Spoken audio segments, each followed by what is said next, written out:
We now turn in our Bibles to Judges chapter 11, verse 30. Here we have a guy named Jephthah who's going to war against Ammon, and he vows a vow to the Lord saying, if you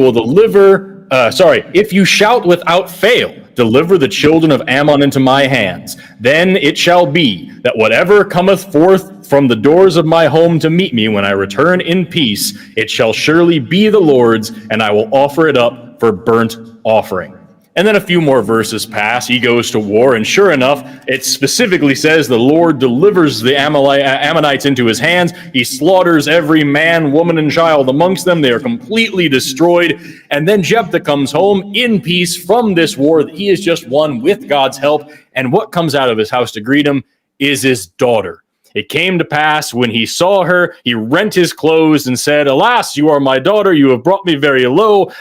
You are one that troubles me. I have opened up my mouth to the Lord, and I cannot go back. His daughter then goes into the mountains for 2 months to bewail her virginity. She sobs in the mountains about the fact that she'll never get to have sex for 2 months. And then it says in verse 29, and it came to pass at the end of 2 months, she returned unto her father, who did with her according to his vow, which he had vowed. So he killed his daughter and offered her up as a burnt offering to God because God helped him win a war and wipe out a bunch of people. We often hear that God is merciful and doesn't want human sacrifice. And people like to point to Abraham and Isaac, how he stopped the human sacrifice at the last moment. An angel appeared before Abraham and told him not to murder his son, even though he was about to. But here, God doesn't stop this. In fact, he follows through with the whole deal. Why would God even entertain something like this? What a monster to know what's going to happen in the future and still go through with it, even if he didn't know what was going to happen in the future. If he saw this coming out of their house, if he saw that it was his daughter, why would he decide to allow her to be sacrificed? Why not come down just like before and say, never mind, you don't have to. All I wanted to know is that you would, which is still objectively very strange, but not nearly as evil as this. If you think that this is in any way justifiable, or if there's some truth and meaning to be derived from this story, then call in, because the show starts right now.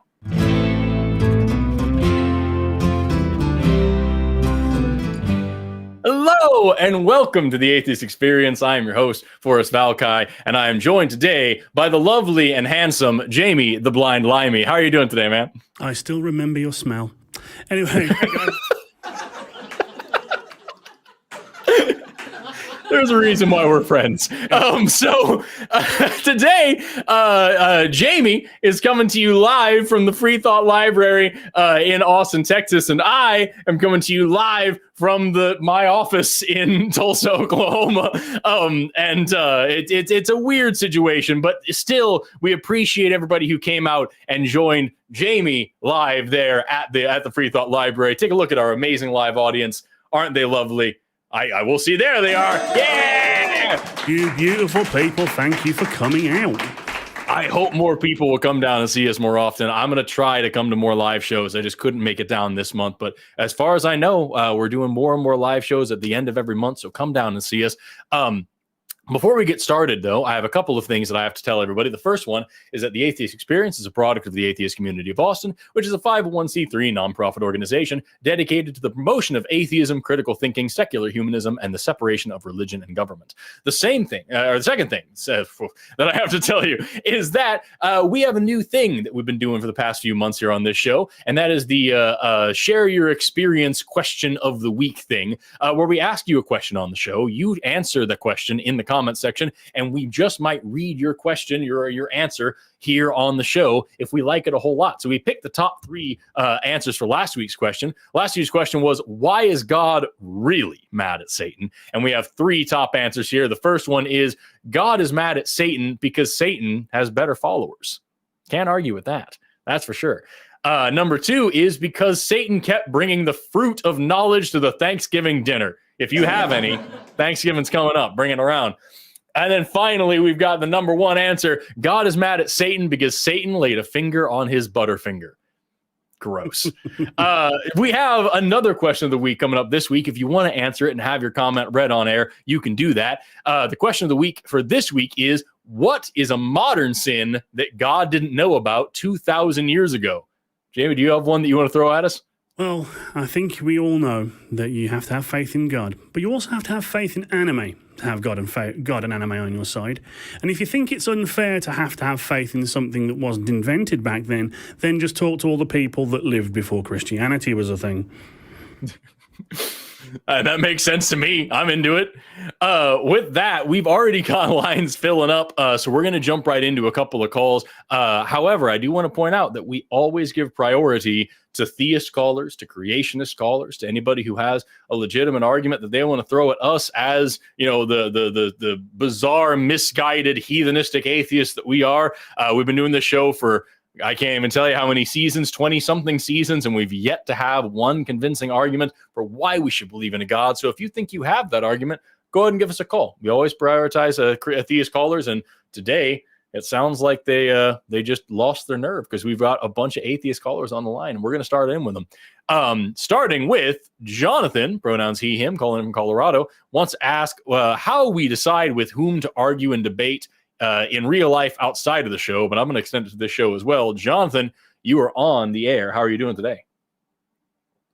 Hey, doing pretty good. Yeah, pretty much just that. What is your criteria to, obviously not your MAGA uncle, but, how do you decide who to interact with in this kind of theological space? Yeah. I would say it's the same thing for me as it is for everybody else, is how productive is the conversation going to be? So my background is in education. I was an informal educator for like 10 years or so. Even now, the main bulk of my work is a science communicator, is to try to educate. And so I'm always thinking, whenever I teach anything, whenever I have any discussion, whenever I'm having a phone call on a show like this, even, I'm thinking, who am I really talking to, and what is the goal of this conversation? So if we have a theist call in and have some ridiculous, asinine, crazy argument, it's very likely that I'm not going to get through to them. Maybe I will, but if it's very clear that I'm not, then who am I actually talking to is the people listening in the audience, the theists who are maybe on the fence, the people who aren't quite sure, aren't quite convinced yet, the people who are questioning their faith, the people who are questioning the necessity of a religious model.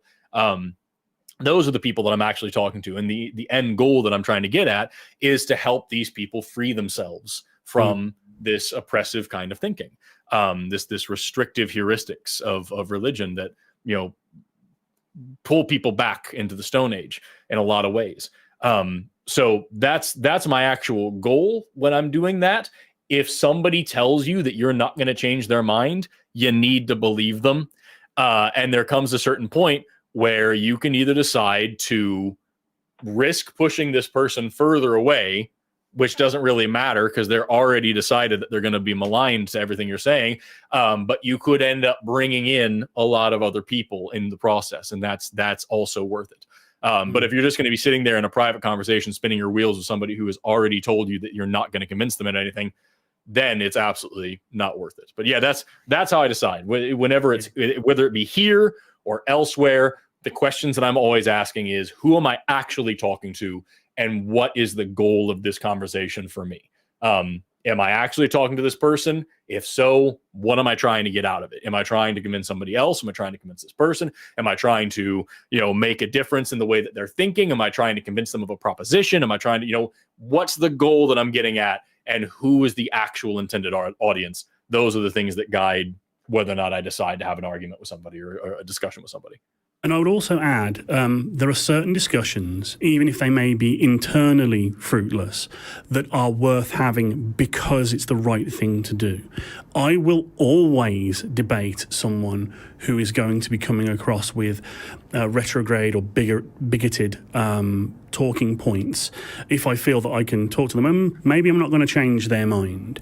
But I am a proponent of the thought that evil flourishes through the inaction of good people. So even if it's not going to convince them to stop being a dick, it's a fight worth having. It's a conversation worth having. Not necessarily a pleasant one, But I just can't let certain things lie if they are laid before me, and I have the opportunity and I feel the responsibility to put someone in place, tell them when I feel they're wrong and why, and come at it from a place of demonstrable knowledge and evidence rather than just, I don't think you're right because I feel you're wrong, that kind of.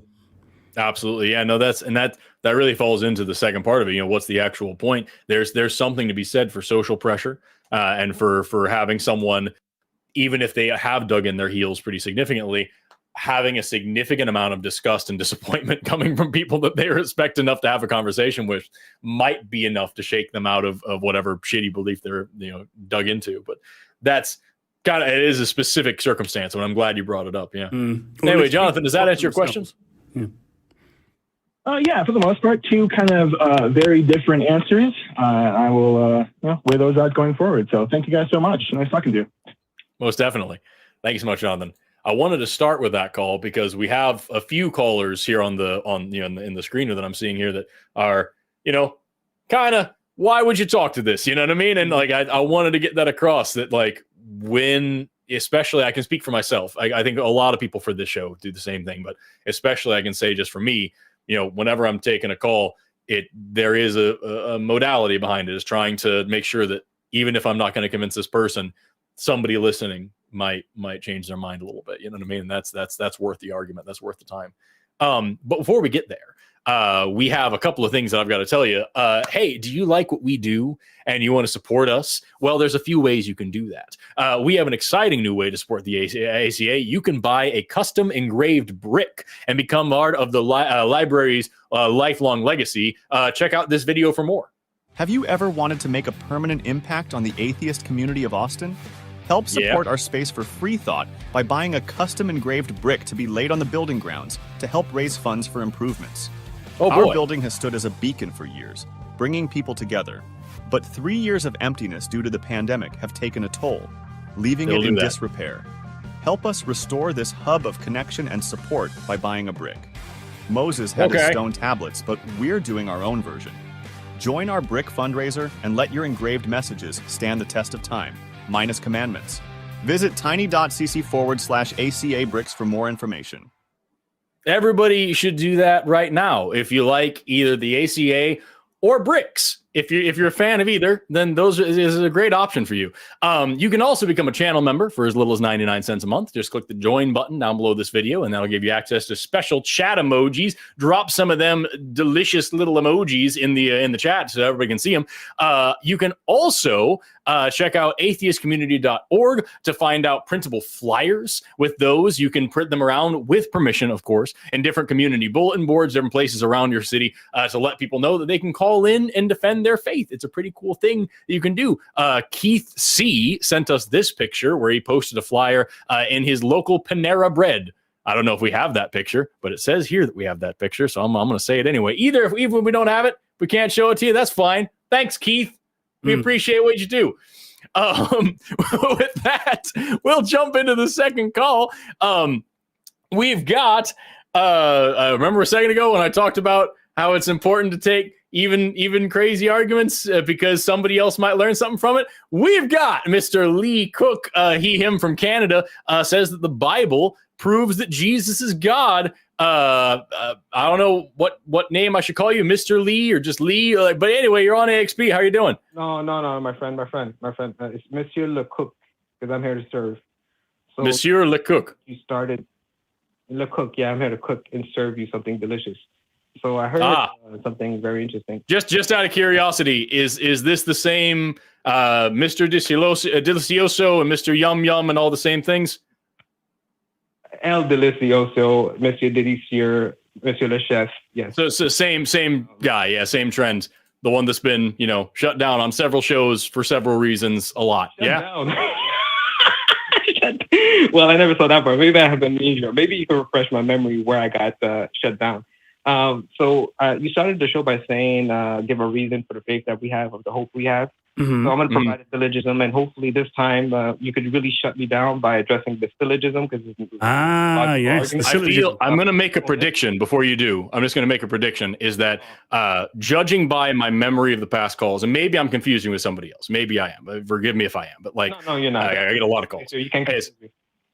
Well, I guarantee I get hundreds of people that I talk to every week. So like, who knows, man? But if I'm going to make a prediction here, is that you're going to talk about something that's unjustifiable, and we're going to ask questions about it, and we're going to get into the meat of the problem, and then eventually you're going to drop some sort of slur, probably our slur, and then we're going to drop the call because we don't tolerate that kind of crap, and then you're going to rest on your laurels claiming victory because we dropped the call and couldn't debate you. Is that probably how this is going to go? No. I'm going to do my best to be on my best behavior, because I really want to serve you guys something very delicious. Okay, well, I had a sample of this dish once before, but I wouldn't mind trying it again. So hit us with your syllogism, Mr. Le Chef. Yeah, thank you. So it's a modus ponens, premise number one. If Jesus is able to demonstrate universal sovereignty, that will make him God. Premise number two. Jesus did demonstrate universal sovereignty in virtue of the fact that he predicted the universal adoption of the 7-day week as the evidence of his authority over all nations. And conclusion, lo and behold, all nations keep a 7-day week going against their religious and cultural practices. Therefore, Jesus is God. I disagree with both of those premises. The first all three of them have issues. The first one is just a statement. It's just a claim. And one conclusion. It's just a claim. Secondly, or the 7-day week was used before Jesus was alive. He didn't predict it.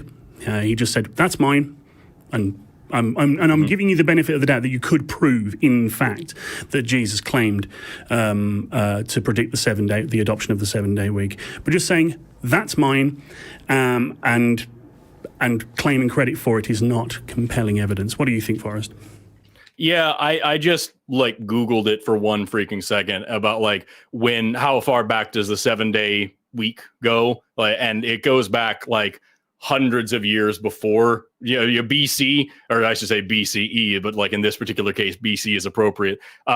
It goes back to like ancient Babylon, like well before this. And also ancient China and Egypt had 10-day calendars. The Aztecs had a 13-day period. Burma had an 8-day period back, ancient Burma. But like, this is all these different cultures that have different cycles of weeks and different ways of measuring time. And it's the same thing as when you look at like the Chinese calendar or the Jewish calendar. They have totally different years that we're looking at now. And so we all say 2023 because of the utility of having a global timekeeping system. But there are other cultures that don't use that and haven't used that throughout history. So all you're talking about is that everybody has agreed on this system that we're using globally for its utility, because this system has steamrolled over other practices, other cultures. That's not exact. If that is the way that your God operates, it's a crappy way to operate and a really weak demonstration of his quote quote power. But overall, as Jamie said, I disagree with every premise you had. One of them's just a statement. The other one doesn't prove anything, and the third one's a crappy conclusion. Can I address it now? Sure. Am I unmuted? All right. Thank you. You haven't been muted this whole time. And hopefully I get a chance to respond to all of these things that you guys said. So number one, I debated Pat Lowinger, archaeologist and a historian, on the origins of the 7-day week on YouTube, Stanley Terry versus Pat Lowinger. And we have all the scholarship. We didn't do a Google search. We did all the scholarship as it relates to this issue. And here's my point of contention. There's no nation that kept a 7-day cycle before the Hebrews. That's historically supported. Now, you came with the Babylonian claim, and unfortunately, you're wrong. If you go to the primary source called the Enuma Elish tablets, you can go to the British Museum website, search box, put Enuma, E-N-U-M-A, Elish, E-L-I-S, tablets. You go to 5th tablet verses 10 to 31, makes it clear they had a lunar cycle. A lunar cycle is not a recurrent 7-day week because it would add an extra 1 or 2 days to the last week. So that's not a recurrent 7-day week. Okay. So I'll do you a favor. I have no way of independently verifying that right now. I don't want to do a lit review on it in the middle of the show. So I'm just going to say, okay, I believe you. that the Hebrews were the first people to do that, the rest of everything that I said remains exactly the same. There were other people who didn't. So the only thing you're telling me now is that this has become the global practice. And my question to you is, do you think that's because of some divine intervention? Or do you think that is because the also historically demonstrable fact that this one culture has steamrolled across the entire earth, committing genocide against everybody who disagrees with them and forcibly converting people all over the world, so that now to this point, pretty much the entire global north is using this system, and the rest of the world just has to keep up if they want to survive in a global society? Like, what do you think is more likely here? Okay, am I unmuted? Because I thought I was muted. You have yet to be muted. I'm just asking you a question. I was finishing. Okay, yeah, because I was finishing educating you on your He already granted you that we believe what you say. Please respond to his query. Just move on. I've already gotten past it. I'm trying. Yeah. Okay. So now that you know that there was no nation that kept to the 7-day week before the Hebrews, I'm going to help you out because you seem to be not tracking here. You're saying there were nations that didn't keep the 7-day week. Yeah, that was part of my second premise. That's the whole point, is that they didn't have a 7-day week until Jesus fulfilled it. That was the whole argument. So for you to tell me that the Chinese didn't have a 7-day week, the Babylonians didn't have it, well, you claimed the Babylonians until I educated you on the topic, that is necessary for my argument to be validated. So I don't know why you are saying nations didn't keep to the 7-day week when my whole argument is predicated on that. That's number one. Number two, I'm just going to repeat what I just said a second ago. The rest of my argument remains the same, irrespective of that. So I don't know why you're repeating it and trying to claim some victory here. You're saying one thing, I'm saying the other thing. I'm not going to check it right now, and I don't have the means to anyway. So let's assume you're right. Nothing changes about the rest of what I've said. Okay, I was addressing a different point. Maybe I'm not speaking well. I just said I was addressing the point that you were saying that nations were keeping to the 7-day week before that. And I'm saying that's necessary because my whole argument is predicated on all nations. The chef, may I just... For you to be arguing, that's Sir, the chef, I'm showing 1 second, please, sir, please. All right, let me grant you both of your premises and say, okay, you've proven that Jesus predicted the universal adoption of the 7-day week, and this does in fact make him God. He's a shit God. He has one power, predicting a 7-day week. You've not demonstrated any other godly instance. So can you now prove that Jesus created the world or healed the sick or did any of the other things that are supposedly in the Bible? All right. So am I muted? All right. So no one's muted you. One godly instance. I'm trying to respond. He proved one godly instance? What does that mean? I don't even know what that means. But your syllogism proves... Interrupting me again. Your syllogism proves that God is God because he predicted the universal adoption of the 7-day week, and that's it. Not a particularly robust prediction. Can you prove that he does anything else? You tell me in virtue of what? What? In virtue of what? In virtue of what isn't that robust? You're just making statements, slogans without substantiating it. I'm agreeing with your syllogism and saying that it doesn't prove much for the power of your supposed God. So I'm going to repeat. In virtue of what? The fact that he submitted all nations universally, how is that not sufficient enough for him to be God? Can you tell me in virtue of what? So the astronomers who predicted the position of Neptune, and now we all are submitted to that fact, they are also divine because they made an accurate prediction. No, because my argument is predicated on him showing universal sovereignty by replacing something that was held for cultural and religious practices. And I don't believe that shows universal sovereignty because if it was universal sovereignty, it would have been retroactive to the start of civilization, which is to Forrest's point about other civilizations not employing a 7-day week. And there were cultures using it after. It was a slow, continuous adoption. You know, your premises are weak, man. And it's obvious you think you've got something super shit hot here. But you've tried to sell it to every host on multiple shows. None of us are buying it, and we've always argued against it. And if you read the responses from people in the comments and stuff, I know it's kind of toxic. No one's buying it, man. And I think that I'm sorry that you're not getting through to us. Coping, or can I respond? Or are you done coping, or can I just respond to? Okay, you can turn down the condescension. If you want to talk to this guy, Forrest, that's cool. I'm done. Yeah, it's really, really lame that we're trying to talk to you, and it seems like you're more interested in being arrogant and just, telling us how much you've educated us and how much we're cool. It seems more interested that you're more interested in putting on a show and trying to get screen time than actually talking about what you've called in for. We're not giving you anything that's beyond just like logic, reason, and questions here. Logic? I gave the syllogism. You came with 5, 6 different points. Then I addressed the points, not all of them, but most of them. And he came right after I addressed the point. He came with an argument saying it should have been like that since the beginning. When I said my argument is predicated on something that would happen in the future. So therefore, by extension, you cannot say it was originally like that. So for you to argue it had to be originally like that, trying to claim that's undermining my position, like my head is about to explode. But I'm going to address what you said about conquering the world, as if you're suggesting that the calendar of the 7-day week was universal because of Rome. First of all, Rome was not a Christian state, number one. And number two, didn't say anything about Rome. Universal. Oh, so when you're saying that it was propagated, you're saying through the religion of quote unquote Christianity. Isn't that what you're trying to postulate? That's part of it, but that's not the whole thing. Okay, but I'm trying to help you out that the Gregorian calendar is not universal, but the 7-day cycle is. So it cannot be argued that it was through human agency or the Roman. I didn't say anything about the Gregorian calendar either.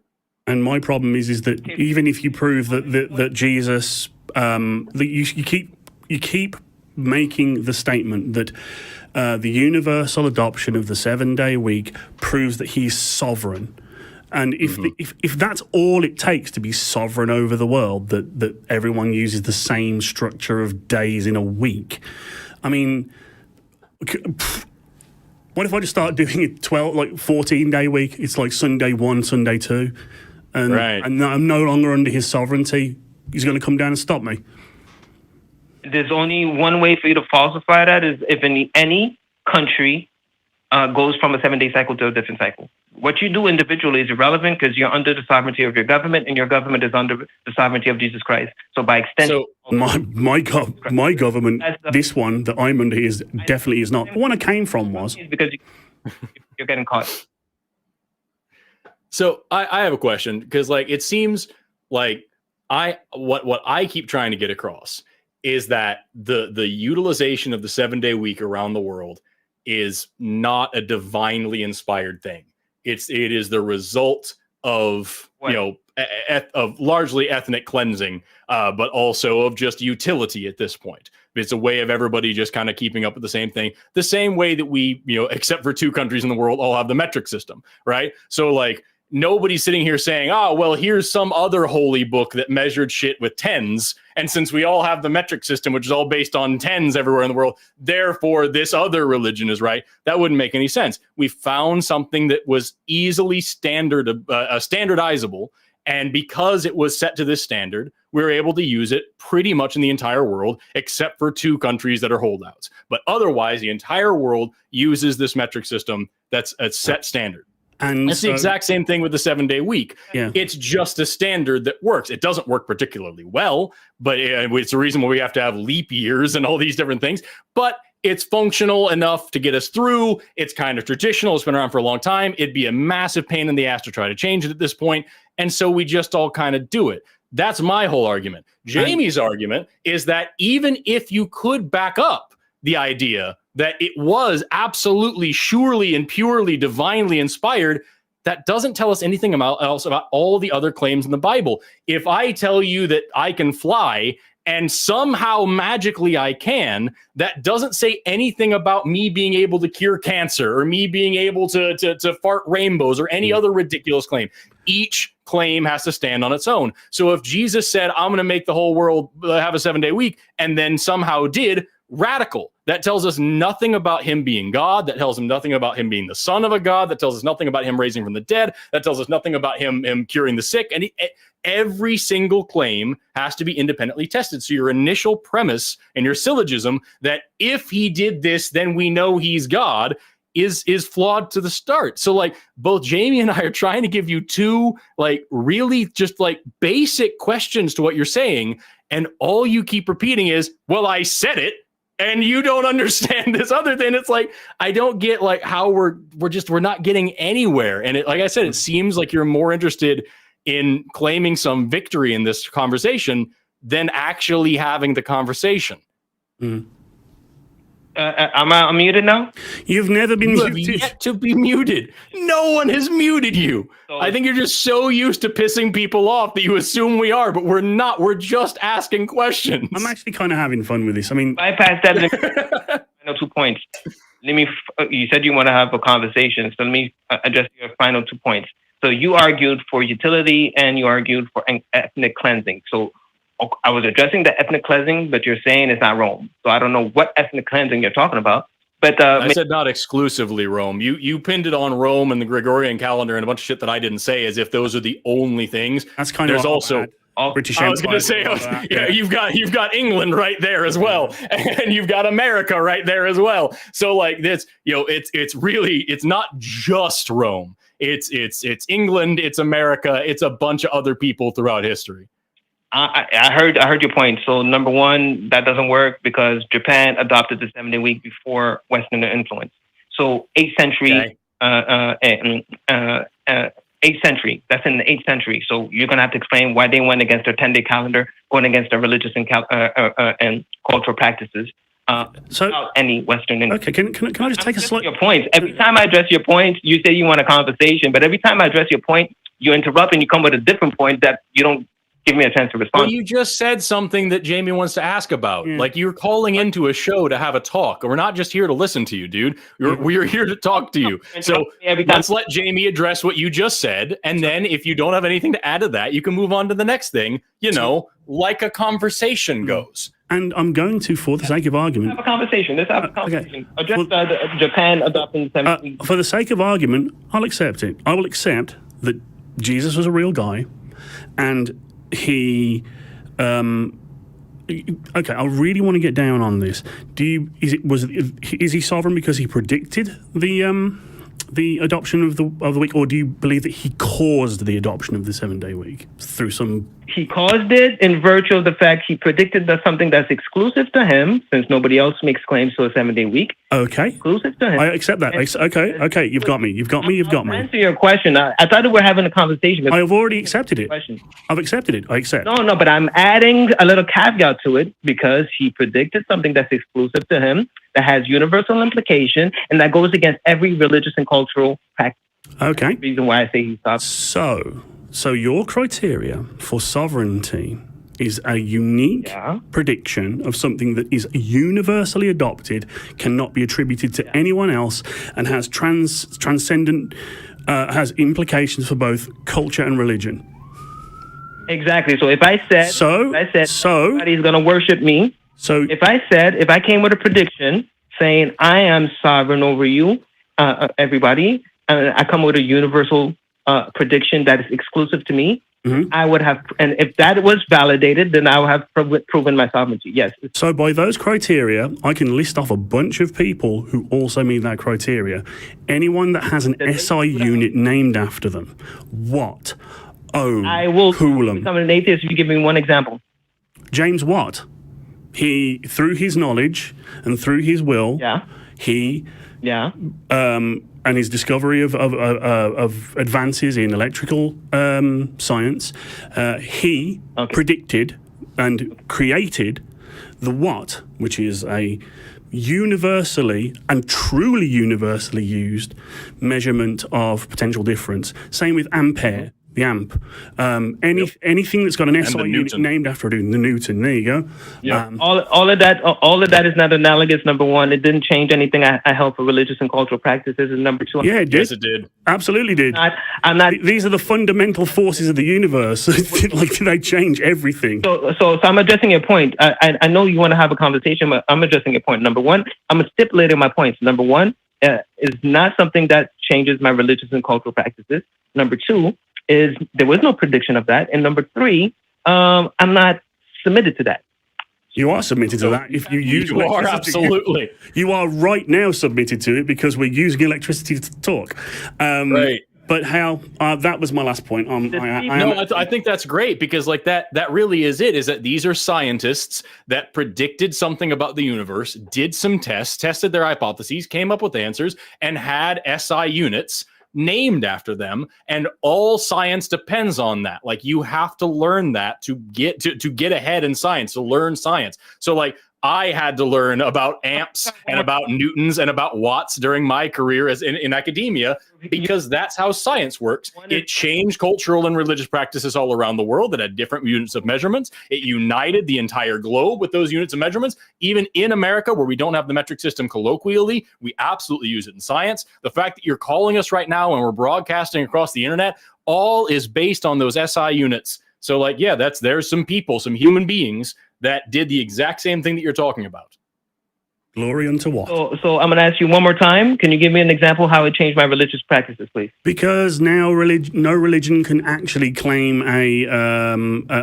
properly claim a 6,000-year-old, like anyone who's doing the whole young Earth creationism thing is demonstrably wrong because of the discoveries of science. Also, I would imagine that the measures used for things like communion wine and the amount of incense being bought and how much weight a wafer cracker is now done in grams or milliliters around the world rather than anything else. So in the finer points as well, you have to believe differently now than you used to 500 years ago. You have to use different logistics of worship, like how much wine you drink, what cracker you eat, this kind of thing.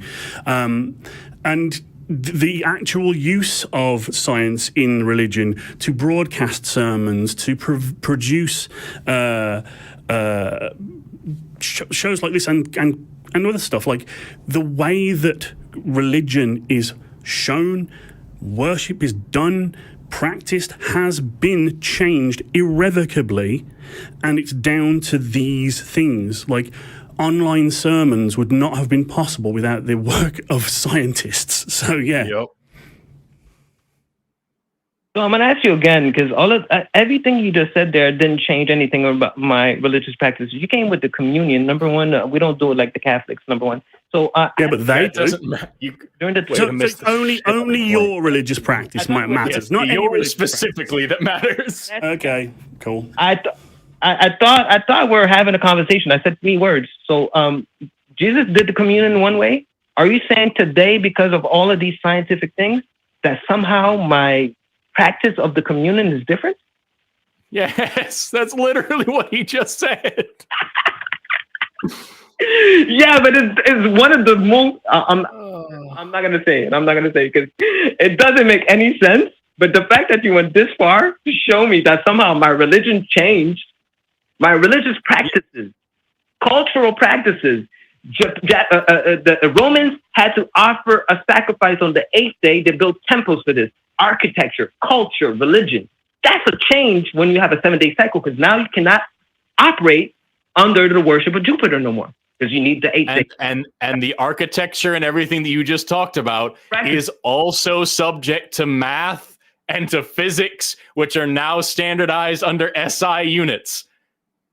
So here we are again. Like, you keep talking about your cultural and religious practices as if your personal practices are the one you're talking about. We're talking about a global scale here. Nobody, if one random Joe Schmo on the street decides to start using an 8-day cycle, I doubt you specifically are going to care about that, and it's going to change your argument.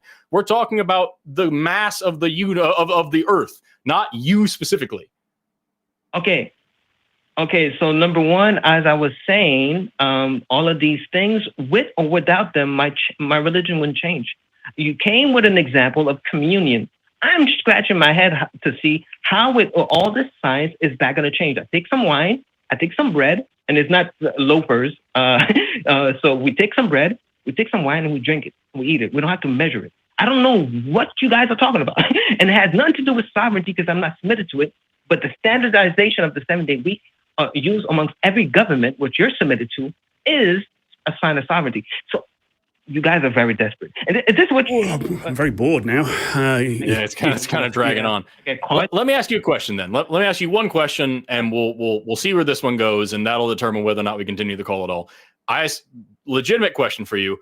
If, say, today I were to start a petition online that says that we should really have an 8-day week, and I gathered millions and millions of signatures all around the country here in America, hundreds of millions of people I convinced them all, and they agreed, and we signed the petition, and it went up to the president. The president decided, all right, fuck it. Yeah, no, the people want it, so we're doing it. And they signed an executive order. And that day, America now identifies with or adopts an 8-day week, and that's how we're going to work. And we add Schmubs Day or whatever the fuck. If it actually happened that right now we changed to an 8-day week in this country, would you stop believing in God? Yes, and good luck with that. It's never gonna happen. Fair enough. That's what I'm asking. So if today, I'm making a statement. I thought we were having a conversation. Yes, this is the means by which you can falsify my argument, and that's never going to happen. But you can believe in fairy tales if you like to. I'm asking you a question. It's not a fairy tale. Once again, it seems like you're really, really interested in trying to just win an argument than just talk. And I don't understand who hurt you to make you behave that way. Oh, it's fine, Forrest. He's owned us thoroughly. Oh, dear. Yes, that's what we do. Win a debate about God. Yes. Uh-huh. That way. Well, I'm glad you're having a happy Sunday there, Chief. Sorry, yeah, most definitely. Christian coming around?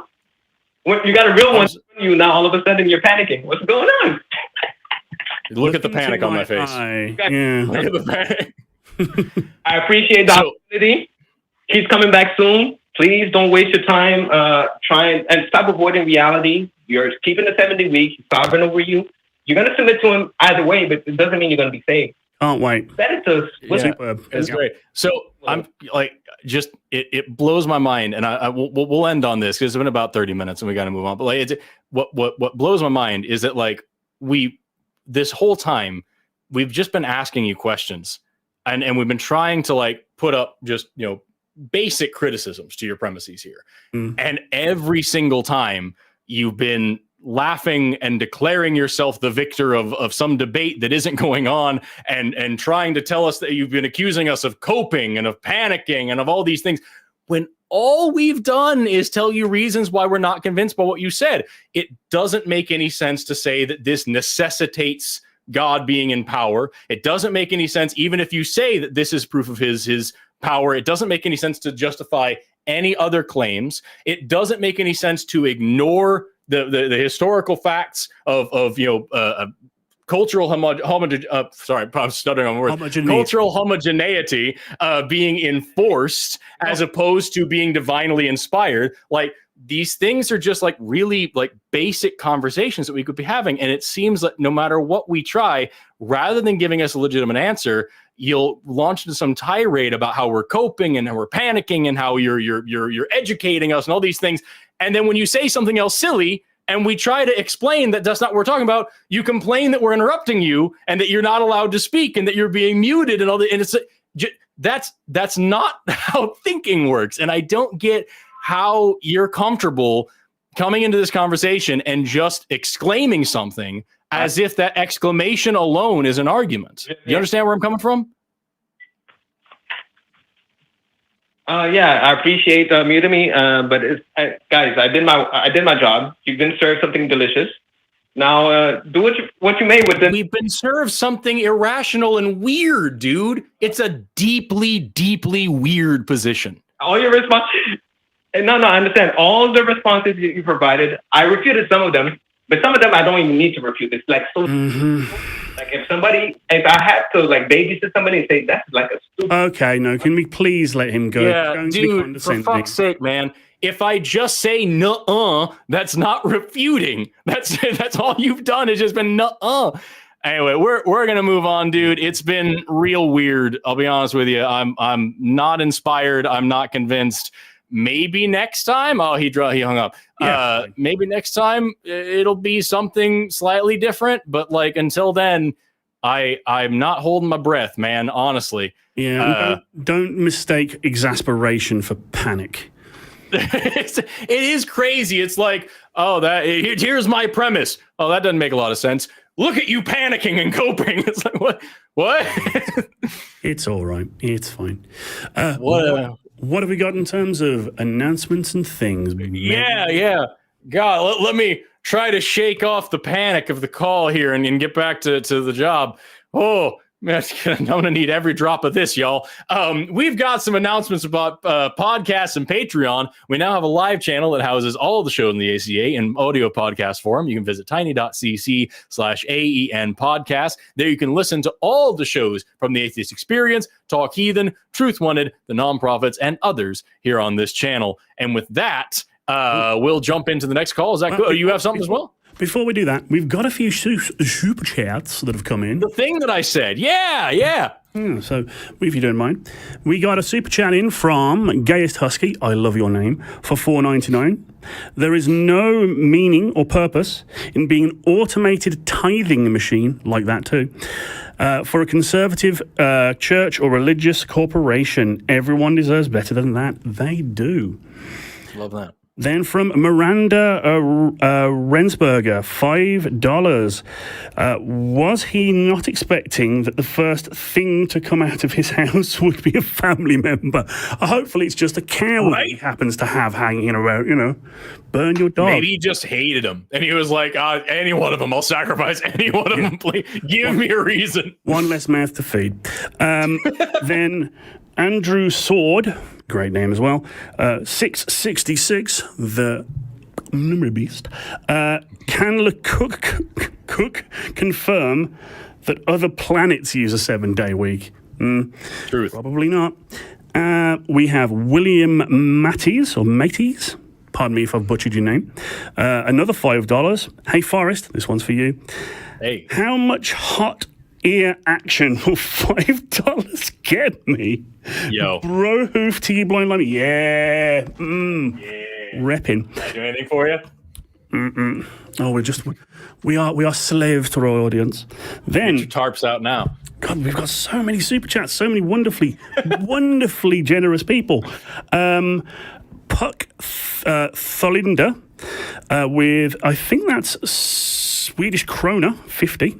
Why are the days of the week named after Norse gods if the 7-day week is a Christian invention? Because Christ was more powerful. That was one thing I wanted to ask if we had been able to get there, but I actually had it written here in my notes about like why do we have Thor's Day and Wotan's Day and Tyr's Day? Why is that the case? Yeah. Then Heng Fa Shi, $5. Why would Jesus use Thor and Wotan and no, you got the same one. Was to submit to the 7-day week of sovereignty, lol. And then Stastestu,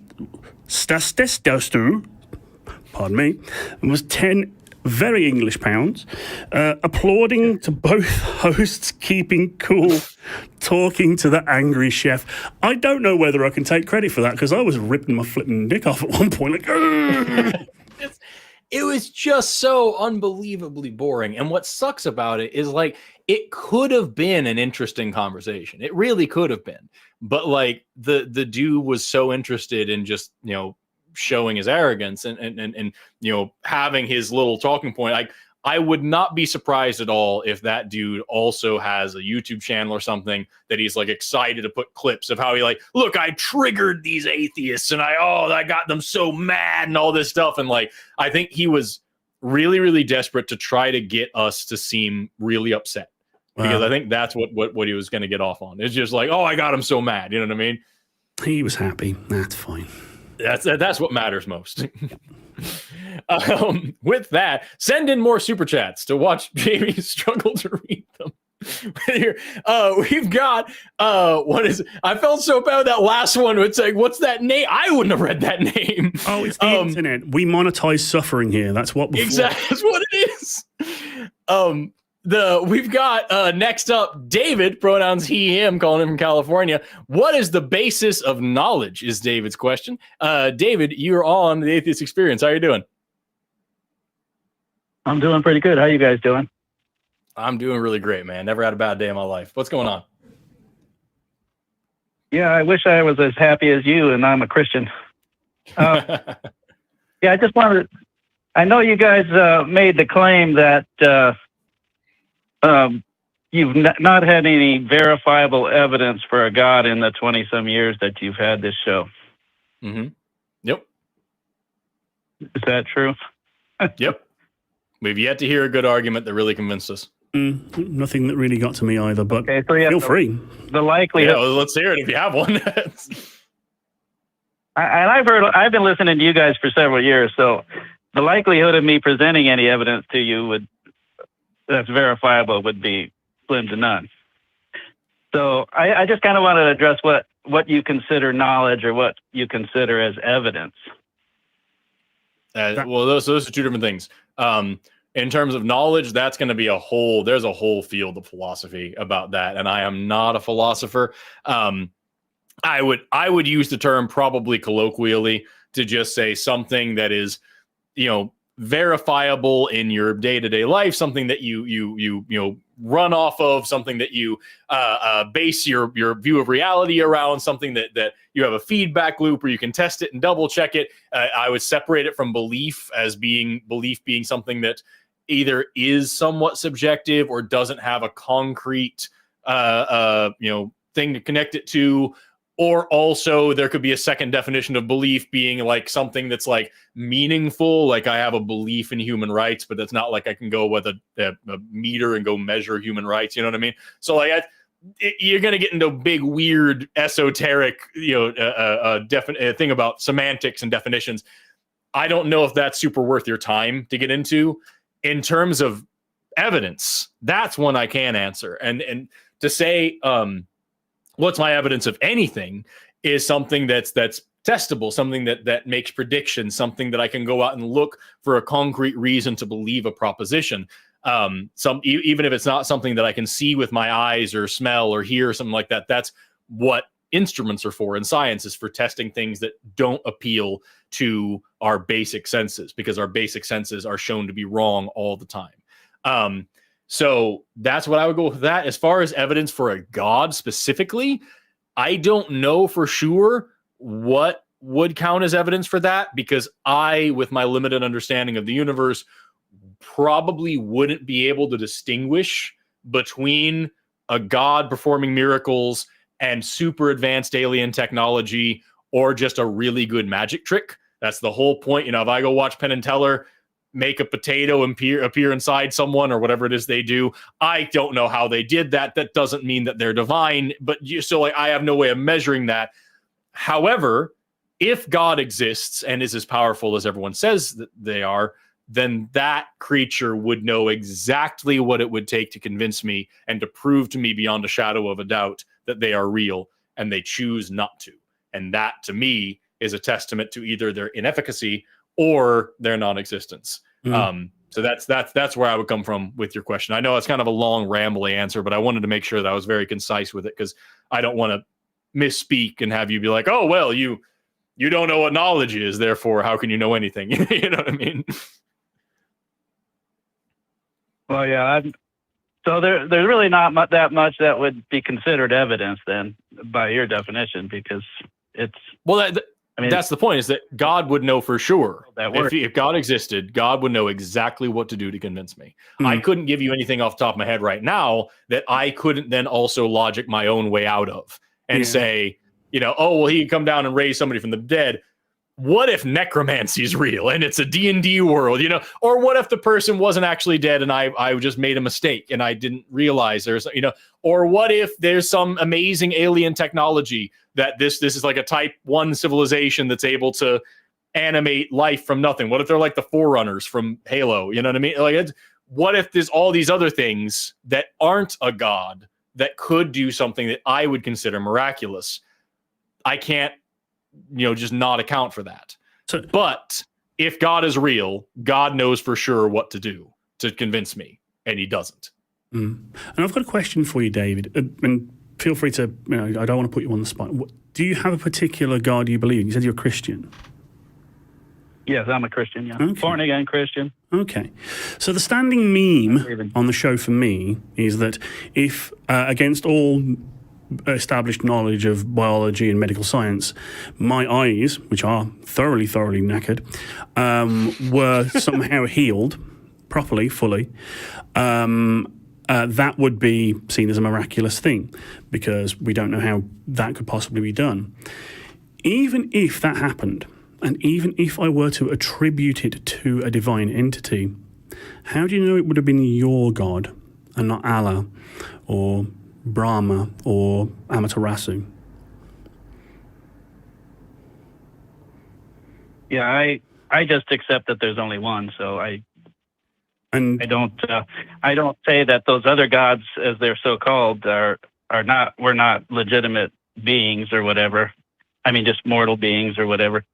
But I just consider that there's only one God. So, that's where we go a little bit awry as well. Like, I can't even decide, even if you could prove that our God did it, like, which God is it?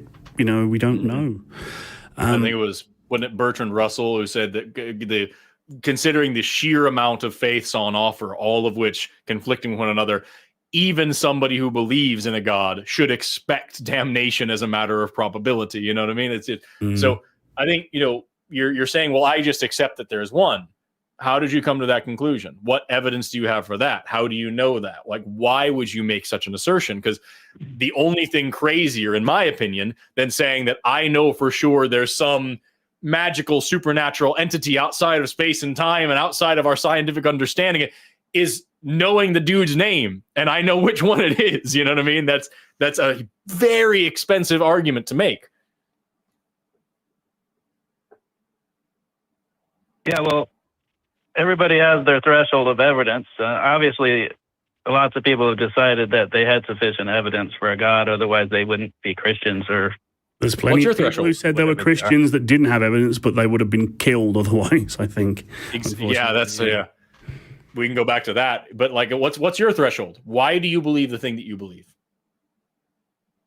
Well, my threshold was fairly simple, actually, because I accepted Christ when I was 18. So up to that point, though, I was kind of like a pothead atheist, not learned anything about God or anything, because my dad was Catholic when I was born, and so the priest told my dad that we were all bastards anyway, so because my mom was Presbyterian. But anyways, so we were raised as atheists, so I wasn't really programmed to believe anything, to be quite honest with you, and I programmed myself to be a rebel. So when I became a Christian, I didn't know anything, so I was taught monkey science and all that kind of stuff, or whatever, in school, somewhat, and but I didn't really adopt any ideology, so I was pretty much a blank slate. So I didn't accept any of it. I didn't believe anything. So my threshold is fairly simple. It was just to really read the Bible, to hear about Jesus, and then after having read the book of John, I just accepted it as a fact. So you had nothing on your mind. You were a blank slate, and literally the first thing that was offered to you, you accepted as truth, and you haven't changed your mind since. What would you say? The first thing, like I said, I was raised up to 18 years old, hearing whatever they teach in school or anything like that. So I wasn't. Forgive me when I say the first thing. I'm making a hyperbole there. It's the first thing that you intentionally sought out, and that you had this first religion on offer was Christianity, because science isn't a religion, and what they teach in schools about evolution isn't religion. This was the first religious explanation for the universe that you were legitimately interested in. And so you locked onto it. My question to you, and whether or not that's entirely accurate or a fair representation of what you're saying, notwithstanding, because I am oversimplifying what you're saying, I accept. But my point is, what would you say to someone who said the exact same thing that you just said, but replaced the word Christianity and everything with Hinduism? They were an atheist, and they were taught whatever they were taught in school. And then one day at 18 years old, they went to the Hindu temple and they learned about Hanuman, and they learned about Shiva, and they learned about Krishna, and they learned about Ganesh. And they were like, you know what, this makes sense to me. And they bought into it, and they believed it ever since. Do you think that that's a good reason to believe what they are believing? Well, I don't know. I think Hindus claim to believe in a god, but I don't really know. I haven't studied that. So I'm asking you, do you think that would be a legitimate reason? And would it change your mind as a Christian to be like, you know what, maybe I should be Hindu because this guy had this experience and he believes it? Well, no, I've studied lots of religions. I don't accept them. But no, the reason why I accepted the first one as Christian, which was probably the first one presented to me. I mean, I read about the other Greek gods and stuff probably in school and things like that. But none of that stuff seemed to appeal to me at all, so it's not anything I ever adopted. I mean, I would say I had a need. Let's just say I had a legitimate need, and when I had that legitimate need, that was the God that was presented to me at the time that solved that problem. Yeah, I think you and I agree on that. And so my question to you, let me ask you two questions actually. First, so where did you grow up? Where in the world did these things happen to you? I was born in the United States, in Tennessee. My dad was in the Marine Corps. Tennessee, moved all around. So you're in Tennessee, a deeply religious part of a deeply religious country, the United States, and that is the religion that you were exposed to. And I know you said you studied other religions, but you had already accepted Christianity by that point. So my question to you then is, do you think if you were born and raised in Saudi Arabia, that you would have the exact same beliefs that you do today? Or do you think the predominant religion of that country would be the one that you were the most exposed to, the one that you had social and familial pressure to join, and the one that you inevitably decided was true? Well, I have the freedom to accept any religion in the United States. If I was in Saudi Arabia, I would probably be a Muslim because I wouldn't want to die. But as far as I know, aren't there Christians in Saudi Arabia? Am I wrong? Pick another, if I'm wrong about that, pick another predominantly Muslim country that has freedom of religion. I don't know about the geopolitics of the region at this moment. I'm not going to go check. Afghanistan right now. Sure. Right, okay. Sure. Yeah. Is it just pick another one? Yeah. Is it a country that's predominantly Muslim, but has Christianity as an option? You're like, the point that I'm making is, do you think that the surroundings that you grew up in played a major part in the religion that you inevitably chose? Or do you think that you found Christianity by chance and it just so happened to be the only correct religion? No, I don't. I was like 8 months old when I left Tennessee, but I grew up in America. I grew up in numerous states, and I really never heard about Jesus until I was 18. So it doesn't make sense to me that you're claiming that I was subject to some influence of where I lived. I mean, you knew the concept of Jesus, I'm sure, like, and the basics of the tenets, because it's part of our culture. I mean, you celebrate Christmas and all that kind of stuff, if you were brought up Catholic. There is one thing I would like to go. I'm sorry to just slightly hijack this a little bit, but it's very interesting. Sure. You say that the evidence for your faith is predominantly the Bible. Is that correct? Yeah, okay. That's true. Now, from my perspective, and I haven't read all the Bible yet, I'm trying to get through it. That is a very deeply flawed book. There's lots of internal inconsistencies. There's lots of stuff in that does not comport with what we know of reality. And there's a lot of stuff, especially in the Old Testament, but also in the New, that's pretty morally reprehensible from a humanist perspective. So, I mean, how do you, and this is an honest question, I'm not asking you to like defend your faith or whatever, but how do you deal with those aspects of the book that you have taken this closely held belief from? Because if I read a science textbook that was 1/4 good stuff and the rest either bad or wrong or harmful, I would throw that textbook away. Mm-hmm. No, yeah, I didn't. Like I said, I didn't accept any ideology like secular humanism, so I wasn't influenced by that. But I was a pretty good sinner, as far as sin is concerned. Well, that wasn't really my question. You are a Christian now, and that comes from the Bible, but there's a lot of stuff in that book that is either wrong, inconsistent, or, at least in my opinion, bad. And how do you come to terms with that? Yeah, but that's what I'm saying is things called knowledge or evidence, you're making claims about morality that you cannot really prove by science or by history, anything like that. It's just your worldview. So, I mean, we that's the problem I can. have with your claim. Yeah, I have a major disagreement with that, but it's not really the point of the call. So Yeah. I would say that I would challenge that significantly. But Yeah. like that. I think what Jamie's driving at here is that if you're deriving your faith from the Bible, why don't you practice all of it? And I know for sure you don't practice all of it because you're not currently in prison. So like, how do you derive meaning from the Bible, and where do you decide that you are going to believe this thing, but you're not going to believe that thing?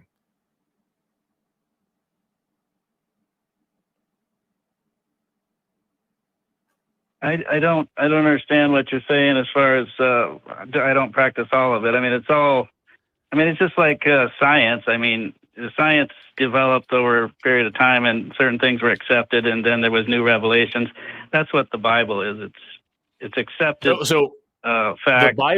The Bible specifically says that if your child is unruly, if your son is disobedient and disrespectful to the parents, that you are to bring him before the town and say, this child is drunk and lazy and disrespectful, and then you stone him to death. Why don't you follow that part of the Bible? Do you have any examples in the Bible of that happening? Yeah, I can. Yeah, sure. Let me pull it up right now. I'll just Google it. And my contention is that because of what we now know, a lot of the things that are depictions of reality in the Bible and stories that people hold to, like the creation myth, Adam and Eve, the global flood, are demonstrably like impossible. Like they do not comport with reality. And these are the foundational concepts upon which a Christian's view of reality itself is built on. And if you choose to go with the more demonstrable things that we know about in science, the fact that a global flood couldn't have happened, how do you reconcile that? Or are you a Bible literalist? Oh, I'm definitely a literalist. Yeah, And I find I'm not a flat earther. No, I don't believe in flat Earth, but yeah, I do believe it was created in 6 days, and it's almost 6,000 years old. Yes. I find that so here in baffling. Deuteronomy 21 is, you were asking for an example. Deuteronomy 21:18, if a man has a stubborn and rebellious son, which will not obey the voice of his father or the voice of his mother, and that when they are chastened to him, he will not hearken unto them, his father and his mother shall lay hold on him, bring him out to the elders of the city, and upon the gate of the place, and they shall say unto the elders of the city, this is our son, he is stubborn and rebellious, he will not obey our voice, he is a glutton and a drunkard, and all the men of the city shall stone him with stones that he die, so shall you put evil away from among you, and all Israel shall hear and fear. So that's a direct command in Deuteronomy, in the Bible, that if your son is rebellious and doesn't obey, then you should take him in front of the city and announce that he's rebellious, and then all the city shall kill him together. That's in the Bible. Do you think that should be practiced? Well, that's not an example. Yeah, that's not an example. That is a commandment. Yeah, you got that. Okay, then let me give you some examples of some other hideous things, like in Exodus, where we talk about slavery. Exodus gives clear definitions of slavery. It gives clear instructions on where to get slaves, how to beat slaves, how to sell slaves, how much to sell them for. It makes exception between Hebrew and non-Hebrew slaves. It says the Hebrew slaves go free after 7 years, except if they came in single and you give them a wife and they have children, then the wife and children remain slaves. And if the husband wants to stay with the slaves, then they are your slaves forever. It talks about how slaves are your property and are passed down to children. It says slaves can be taken from the heathen among you, and non-Hebrew slaves can be beaten with a rod. And as long as they don't die within 2 days of being beaten, then that's okay. It gives specific instructions in the book of Exodus on how to beat slaves. And slavery is mentioned several times, even in the New Testament. I think it was Paul said slaves should obey their masters, especially their Christian masters, and even their cruel masters, because they'll partake of some of their reward in heaven.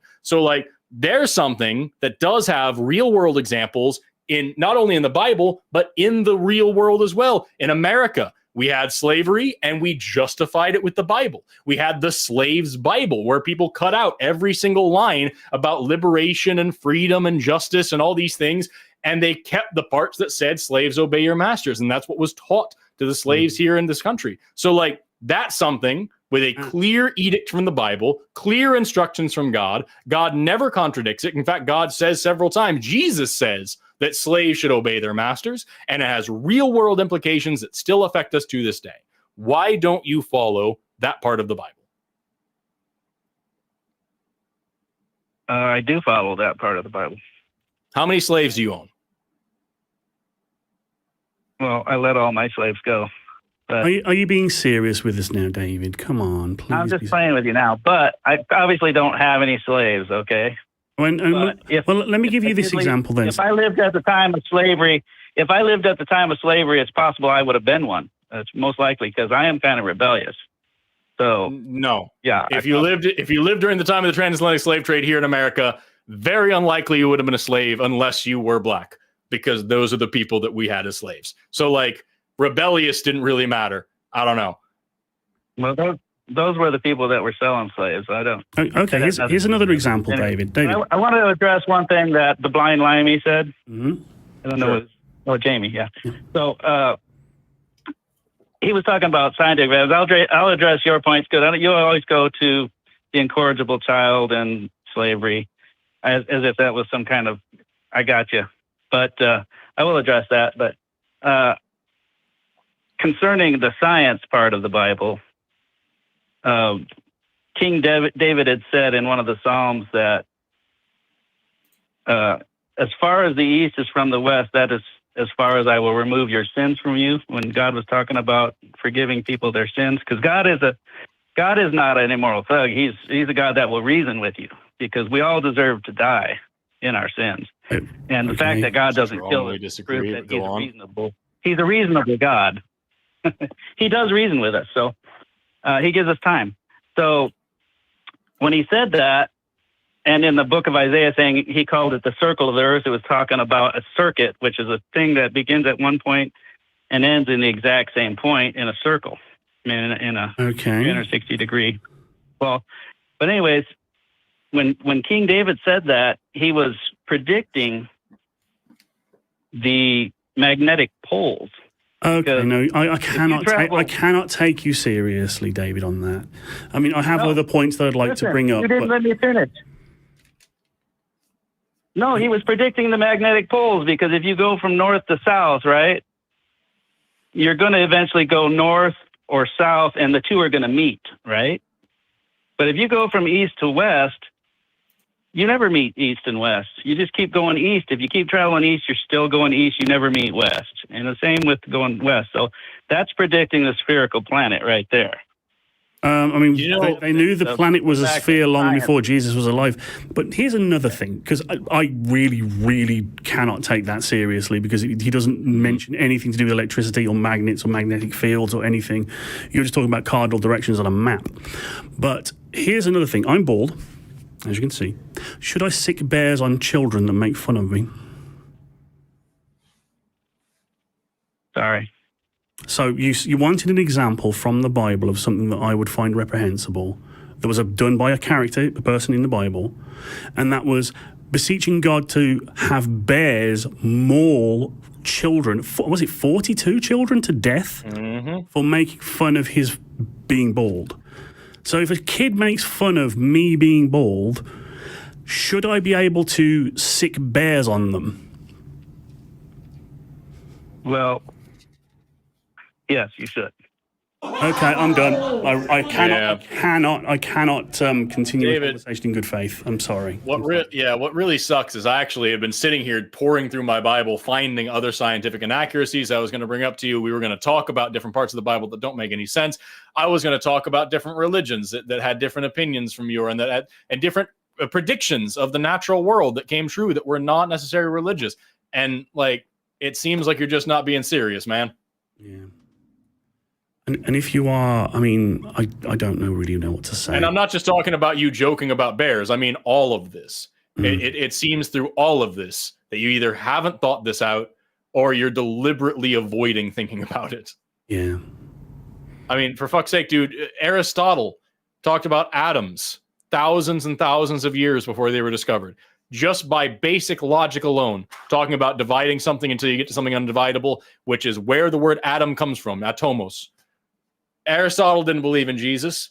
Is that evidence for Zeus and Poseidon and Ares? Because we had this guy who made such a great prediction about atoms, so much that he fucking named them, as opposed to your example of, well, he said east and west, but what he really meant was magnetic poles and this other thing. And if you think about it this way, all these post hoc kind of applications trying to make something make sense, we have examples of people who actually made sense, who had totally different belief systems well before your God ever supposedly existed. So, like, I was, and here I was going to point out in the Bible, where it talks about pi equaling 3, not 3.14. So this is another, like, we were going to go into so much of this, and it seems like you genuinely just don't give a shit about what you're saying, as evidenced by the fact that apparently you just hung up. Yeah. So maybe try calling back when you're serious, dude. It's really, really lame to hear. I don't know which scenario upsets me more. Either he's not being serious and he's just pulling our chain to be contradictory, and fair enough, I suppose. But if he actually believes it, that I should be able to enact violence upon children that make fun of me, and he actually believes that, like, I'm sorry he's so broken. It may sound condescending to say so, but that upsets me a little bit. It's a sad time. It is a sad time. We've got like 15 minutes left in the show. Am I right? We end at 6? Yeah, I get it wrong literally every time I'm on this show. So I just wanted to make sure. Unless they let us off the leash with some kind of extra time. But I know you've had a long ass day. I can do a little extra. It's really up to the audience, the live studio audience. You cool with going just a little bit over if we need to? Hey. All right, sick. So really quickly, let me give you a couple of announcements and then we'll jump on to the next call. We have Oh yeah, more super chats for sure. Don't let me forget, because by God, I will. Visit our store for limited edition t-shirts, which read, "Therefore I say unto all of you, go ye forth unto all nations and sin, lest I would have died in vain. Signed, Jesus H. Christ." Jesus Hernandez Christ. You can visit tiny.cc/merch ACA.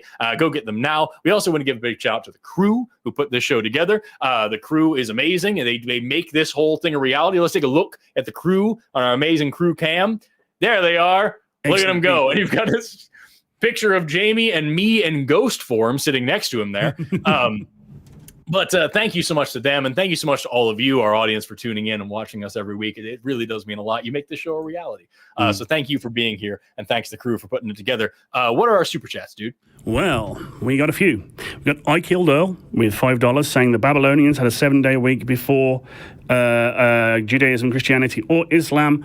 How can Jesus predict what already existed? Again. But don't you know?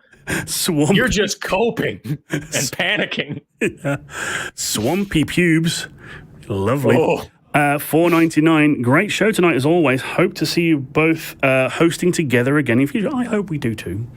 Yeah. Bridge the Divide. We're trying. $4.99. Hoped you'd ask him how he was able to determine if it was Christ that actually made a prediction. Just because a book says it doesn't make it true.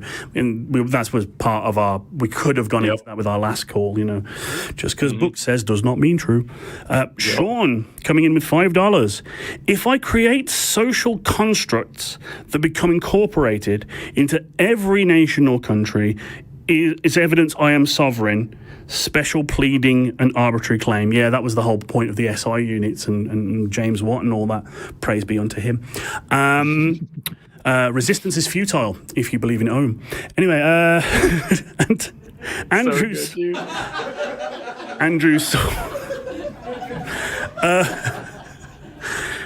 Andrew Sword with another wonderful super chat, 1170 of your American rubles. For the Halo reference, 117! Yeah, 117. Thank you for not just giving us $1.17. For the Halo reference, Forrest, please tell me that evolution will never allow the flood to exist. I can't make that promise. Yeah, I thought he meant the biblical flood, but he means the fucking the Afrostorian, another $5. Nigeria is near 50-50 Muslim Christian, so there are some, but but it's still regional, so they're proof of places that have a multicultural thing. Rebecca Coates, no message, but $10 delicious. Thank you very much, Rebecca. You keep us running. Good Lord, so many people. Thomas Gallipoli, membership, 1 month, nice. I'm a member too. $4.99. Forrest, creationists deny macroevolution, but how do we get all these different races from one Middle Eastern family with macroevolution? Love you guys. So that's not macroevolution. And also race is not a biological thing. It's a social construct. But the phenotypic variation that we see across human, I know this is probably a joke, but just so we're clear, the phenotypic variation that we see across human populations in terms of skin color, hair texture, eye shape, whatever other, external characteristics you like to point to, or also different internal characteristics, things like the ability to process alcohol, lactose tolerance, proclivity of sickle cell anemia amongst the population, things like these that we try to describe as racial characteristics.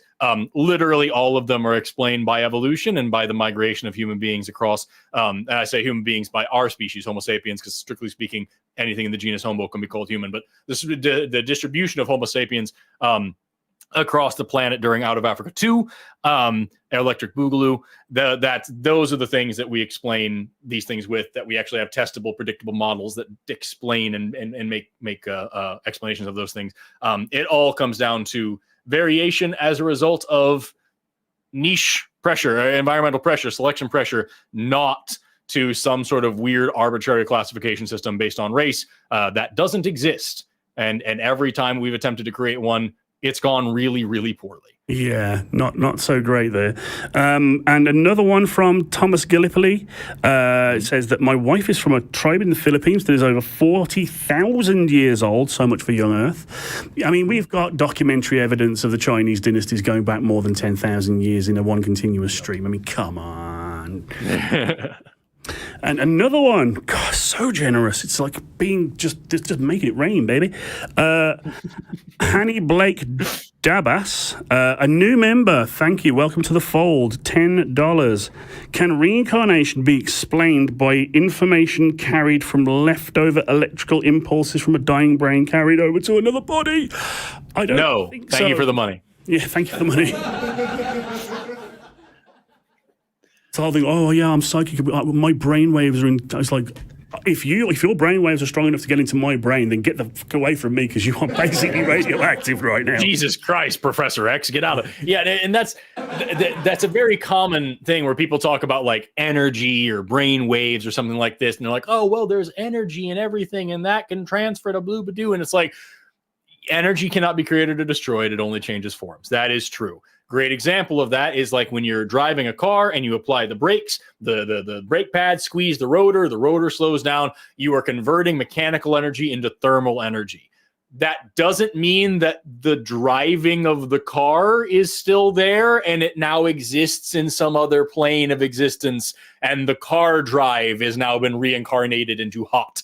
That's not, you know what I mean? Energy changing forms is not what that means. And when we talk about us, the chemical energy contained within our cells and within our bodies and in the molecules that we're made up of is going to be converted into chemical energy that's used to keep bacteria and fungi and plants and animals alive the same way that we do whenever we eat literally anything. To be an animal is to murder. Yeah, it's just not really a logical draw there. It's very nice sounding. It's very flowery. It sounds good in a Deepak Chopra's type breakdown of where you read the first page of a science textbook and then decide what the universe is thinking. But like in terms of reality, it just doesn't work. And we just had another one drop in from an Anthony Gomez, another $4.99. How dare you, Anthony Gomez? Oh, so impertinent. Thank you to Forrest and the ACA for helping through, I'm assuming he's helping me through, religious trauma I didn't know I had. It's why we do what we do. Yeah, man. Thanks so much for sending such a kind thing. It really means a lot. With that, we've got like 7 minutes to do one more call. We're going to try to run as long as we can, but I don't want to go too far. And it sucks because we've actually got 2 theist callers. Do you have the screen in front of you? Do you want to pick one? Because I think I know which one I like. Okay. Yeah. You pick. We don't have the time. Okay. Yeah, so I'm going to go with line number 16. We've got CJ calling in from Kansas saying evolution is in Genesis 1 and Genesis 2 is scientifically accurate. CJ, you're on AXP. How you doing? Hey, how you doing, man? I'm pretty good. Right on. So I'm going to go ahead and crack open my Bibli here and see if I can keep up with you. Go ahead and lay on us your explanation for how these two things work. Okay, yeah. So I was hoping I'd be able to come in a little sooner. This is my first time finding you guys. So Sorry. I didn't know you had that. That's all right. I didn't know you had that short of time, so I'll just kind of shoot through it. I hope it can be concise and you guys can keep up. But in Genesis 1 verse 11, it said, "Then God said, let the land produce." So that right there is evolution, because the land produced the seed-bearing plants and the seed-bearing trees. I'm sorry, the fruit-bearing trees. Then Genesis 1 verse 20, it says, "And God said, let the water teem with living creatures." That right there is the oceanic production of evolution, because the water produced the sea animals. In Genesis 1 verse 24, it says, I'm sorry, go ahead. Well, I have questions about both of those things, and I do you have much further for you to go? Because you can finish your premise if there's a little bit left, or it might be better for us to tackle those two things first and then move on. What do you think? Yeah, just one more. Okay. Then it says in Genesis 1 verse 24, "And God said, let the land produce living creatures." So 11 was the land producing basically food. 24 was the land producing the land animals, and 20 was the water producing the sea animals. Okay. So I'm going to read my Bible here and just as the first issue that I have. And then the second issue that I have is actually the evolutionary history of these things. So first off, I have number 11 here. It says, God said, let the earth bring forth grass, herb yielding seed, and fruit trees yielding fruit of its kind, blah, blah, blah. That matches up. Then 24, it says, God said, let the earth bring forth the living creature after its kind, cattle and creeping thing, and beast after its kind, and it was so. So I think that one matched what you're saying as well. The only issue that I have was on number 20, and maybe I just misheard you. I just want to make sure I'm not misrepresenting what you're saying. Verse 20, what I have here is, God said, let the waters bring forth abundantly the moving creature that has life, and the fowl that may fly. So the water produces living creatures, and it specifically includes birds in that and from the water. Sea and sky animals. Yeah, that's correct. Yes. Okay. So then now that we clarified that, there's a lot of issues there because we understand that birds evolved from reptiles, which were already land animals. So if you're saying that this is an evidence of evolution, or this is an account of evolution, I should say, then that's wrong. The water didn't bring forth birds. You can say the water brought forth land animals because that makes sense. You have Tiktaalik crawling up on the land, giving rise to Ichthyostega. That's where you get all of the tetrapods, and eventually those tetrapods turn into reptiles, and some of those reptiles go to birds. So that would track. But saying the birds come from the water, and then specifically later on saying that different things like cattle and insects come from the earth, that doesn't track. Yeah, so to respond, I'm rushing through it because I want to make sure we can talk as much as possible. But after verse 20, it also continues, and let the birds increase on the earth. So but that's not where birds came from. And that's what's catching me here is that it says that birds come from the water and insects come from the earth. Insects evolved directly from crustaceans. So we've got, insects should be coming from the water. All tetrapods should be coming from the water. All living things on land should be coming from the water, including plants. And back here in the number 11, it said, let the earth bring forth grass and everything. Well, plants, as we know them today, land plants came about around 500 million years ago from aquatic plants. Yeah. And before that, we had fungi. And it doesn't have any mention of fungi in here. So And that's one of the issues that I'm having with it, is that if this is a chronological account of the creation of the world, it's in the wrong order. You've got plants first, then sea animals, when it should be the other way around. Right. So you've got things in the wrong order, and also from the wrong generation. Like they're coming from the wrong places. So I'm sure you have other things, but like I would like to tackle that if we can before we move on. Is that the earth did not bring forth plants, water did. The water brought forth all the other animals as well.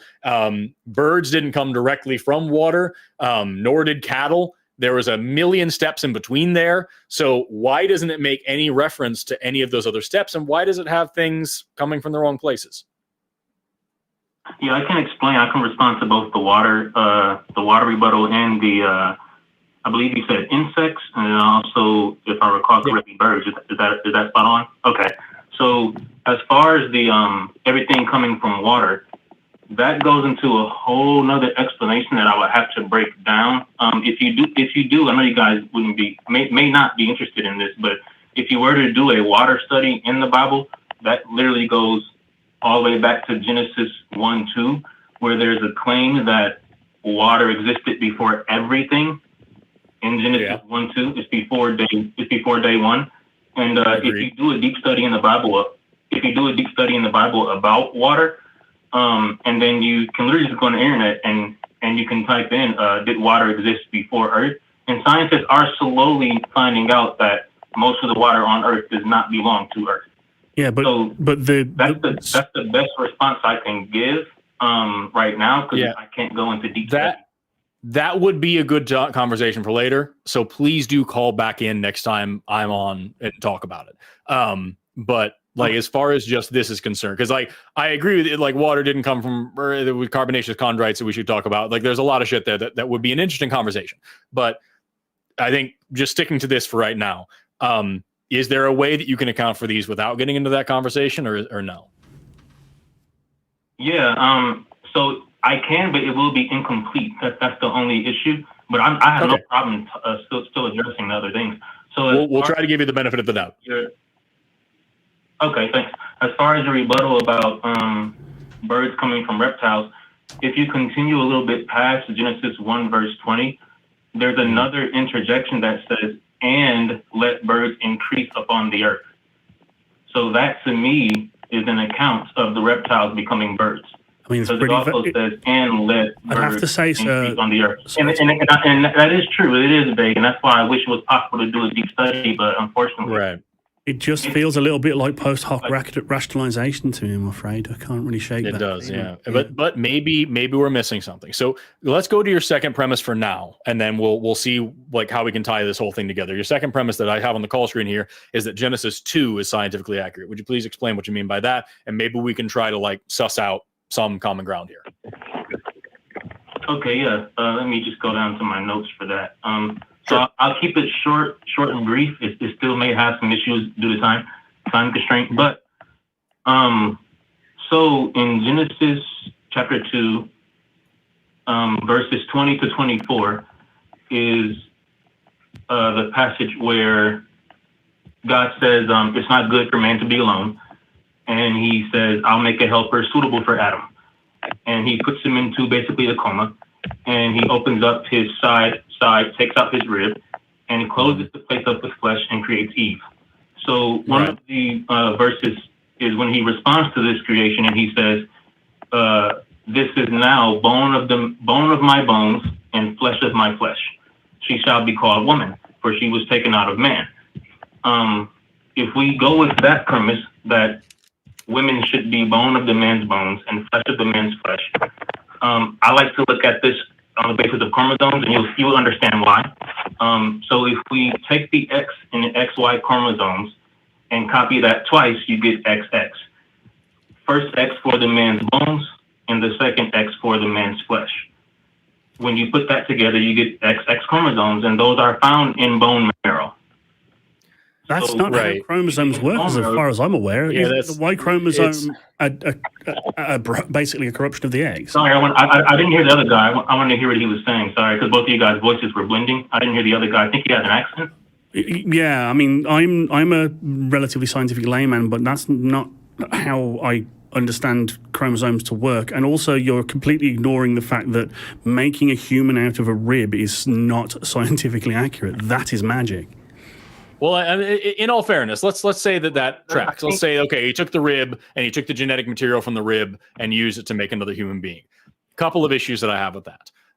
Setting aside, we talked a little bit on the last show about how there's different ways to be female and not all necessitate having exactly 2 X chromosomes. But like setting that aside, and let's just say we're going with the standard middle school model of XY equals male and XX equals female. We'll assume that for now. You get those 2 X's from your 2 parents. You have 1 X from a father and 1 X from a mother. The 2 X's are not genetically identical. They're not a copy of each other. And usually one of them shrinks down in what's called a bar body and isn't really used. And from one cell to the next, different X chromosomes are activated. So like all of that is to say, if all God had to work with was the 1 X that Adam had, it wouldn't really have tracked that was a thing. That wouldn't have made a tremendous amount of sense. Also, if he was working with Adam's genetic material, it would also stand to reason that Eve would be otherwise genetically identical to Adam. And we see a tremendous amount of variation in the human genome across, populations all around the world. So all that variation wouldn't have been able to come from anywhere. This would have been a deeply and tragically incestual couple who are having sex with their own children, who are all genetically identical because they're all coming from the same 2 parents that are also genetically identical. So like, even if you want to say, well, if you squint at this and turn it sideways, it kind of looks like chromosomes, that just doesn't track. So again, I hate to keep saying this because it makes it sound like I'm just trying to throw out something in the air to hurry up and try to. I understand we're short on time. I'm trying to give you as much time as we have. Yeah, right, exactly. So those other questions, trust me, I had similar questions, and it required more deep study into the Bible for me to get those answers. I mean, I won't profess to have all of them because I obviously can't. No one can. But whether theists or atheists, we won't have all the answers. But there are other steps in this process that I couldn't get to that could maybe help there. But as far as to just rebut the one thing that stuck out the most to what you said, since we're short on time, about how both X chromosomes aren't necessarily matched in what we might claim to say is the female chromosomes. For what I'm trying to introduce, I could understand why they wouldn't necessarily match, since from this premise that I'm presenting, the first X is for bone and the second X is for flesh. So again, unfortunately, the conversation I would like to have, which would probably be, I don't know, an hour and a half or something, I don't know, 3 hours. I'm pretty sure you guys like talking that much too. Unfortunately, we can't have it. So, but you do understand that if you were to take DNA from Adam's bones and flesh, it would be the same DNA, and he only would have the same 1 X chromosome to give, right? I'm sorry, repeat that for me. You said that the different X chromosomes are accounted for because it's bone of my bone and flesh of my flesh. So one comes from bone, one comes from flesh. If you were to take DNA samples from Adam's bone and flesh, it would be the same DNA with the same 1 X chromosome to give. Right. So from whence do we derive different genes and different X chromosomes today if they're all coming from the same one twice? So that goes into another study, kind of like how the study went in about water, how that goes into a different deep study that takes you on a different route in the Bible. That question takes you on a different route also, and that kind of answers your question about what about incest. That starts off being deeply studied in Genesis 3, which I'm not on yet because I've only introduced Genesis 1 and Genesis 2. So to answer that question, we would have to go into Genesis 3. You also said in your call screen here that Genesis 2 is scientifically accurate. Are you only talking about Adam and Eve with that, or are you talking about the rest of it too? Yeah, I wasn't referring to the entire Genesis 2. I mean, I could, but that's not what I'm presenting right now. I'm only presenting the creation of Eve. Well, I'm asking you, do you believe that the rest of Genesis 2 is also accurate? Yeah, I do. But again, it still requires deep study. It's not something that... Yeah. Right. Well, then that's an issue for me because we started this conversation talking about Genesis 1, where just as an example, there's the entirety of Genesis 1 and Genesis 2 are very different creation stories. But like one thing that we talked about was Genesis 1 verse 20 says that the waters bring forth birds. But then Genesis 2 verse 19 says out of the ground the Lord created the fowls of the air. So did water or earth make birds? Because Genesis 1 and Genesis 2 say different things. So they don't, and this is what I was trying to introduce to you in Genesis 1 at about verse 20, where it says, "Let the water teem with living creatures," and then it also gives account of the birds coming out of the water. But then it continues, "and let birds increase on the earth." So it's giving two accounts of where the birds came from, water and earth. However, another thing I'm trying to present to you, which we can't deep study, is if you deep study water, which is claimed in Genesis 1, verse 2, to already exist before creation, and science has also confirmed that all the water on earth is not from earth. That right there means that the earth was wet. You can technically call it clay. I know the Bible says the dust of the ground, but if you actually deep study that dust of the ground juxtaposed with the deep study of water, you will find out it was made from clay. So this is what I'm trying to say, is that it's difficult to, you're going to be lost on what I'm talking about, because it's a bunch of... The thing is, the surface level things about the Genesis account that don't require any deep study from where I'm standing, and it feels like this deep study is just another word for contorting whatever patterns you can find to try and match this up and squeezing the Bible into science. The Bible says that the earth was created before the sun, and it wasn't. Like, so that's another deep study. I'm sorry, man. I know this is annoying. I'm sorry. I'm just baffled because it's deep study aside. It's like it says he created the earth and then the sun and the stars and the moon. And we know that that's not right. And it also says that plants came before the sun as well. And that's the thing, is like I understand what you're saying. You're saying that you have a deep dive into the Bible that you think derives some meaning from this. And like the thing that's hanging me up is that there are other creation myths that more accurately and more succinctly align with scientific reality. Why don't you believe in those? And if God is real, and this is an actual, account of what he's saying, why make it so damn confusing and so deeply frustrating to dig through, rather than just saying, I did this, this, and this? Like if he's ever read the methods section of a scientific paper, you just say, I did this, and I did this, and I did this, and these are the reasons why. And that's it. And like, it seems here, like, in order to have to do this ridiculous deep diving over and over and over into all these different topics to try to twist and contort and derive some meaning, well, it said this, but what it means is that. And if you look at this other thing in the context of that thing, it actually, and on top of that, there are other creation myths that are, like I said, more accurate and align more succinctly and more easily with scientific reality. It seems like this is a really, really lousy way for this God to convey its message. Or more reasonably, it seems like this is just something that, a bunch of goat herders wrote 2,000 years ago, and now we're still looking at it as if it means anything, and it just doesn't. Do you understand where I'm coming from here? And not to be derogatory, the most learned men of the time observed and made wrong observations and just made stuff up. Sure, yeah.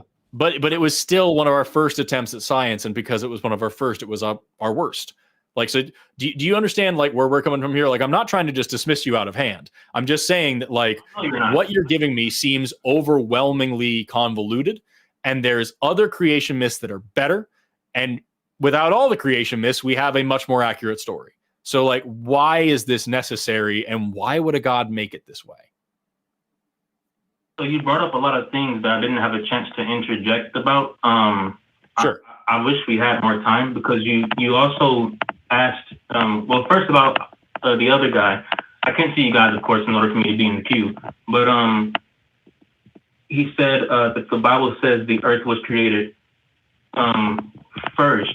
Yeah, in the beginning, God created the heavens and the earth. Right, I'm going to explain that. In Genesis chapter 1, verse 1, when it says, in the beginning, God created the heavens and the earth, that's just a statement. It then begins to explain how that creation started on the next verse. Verse 1 is just a statement. In the beginning, God created the heavens and the earth. You can think of it as a declarative statement. That's just a statement. Then verse 2, and it says, now the earth was formless and empty. Darkness was over the surface of the deep, and the Spirit of God was hovering over the waters. Depending on what version you have. And that still contradicts it, because the earth was never in darkness, because the sun was there first.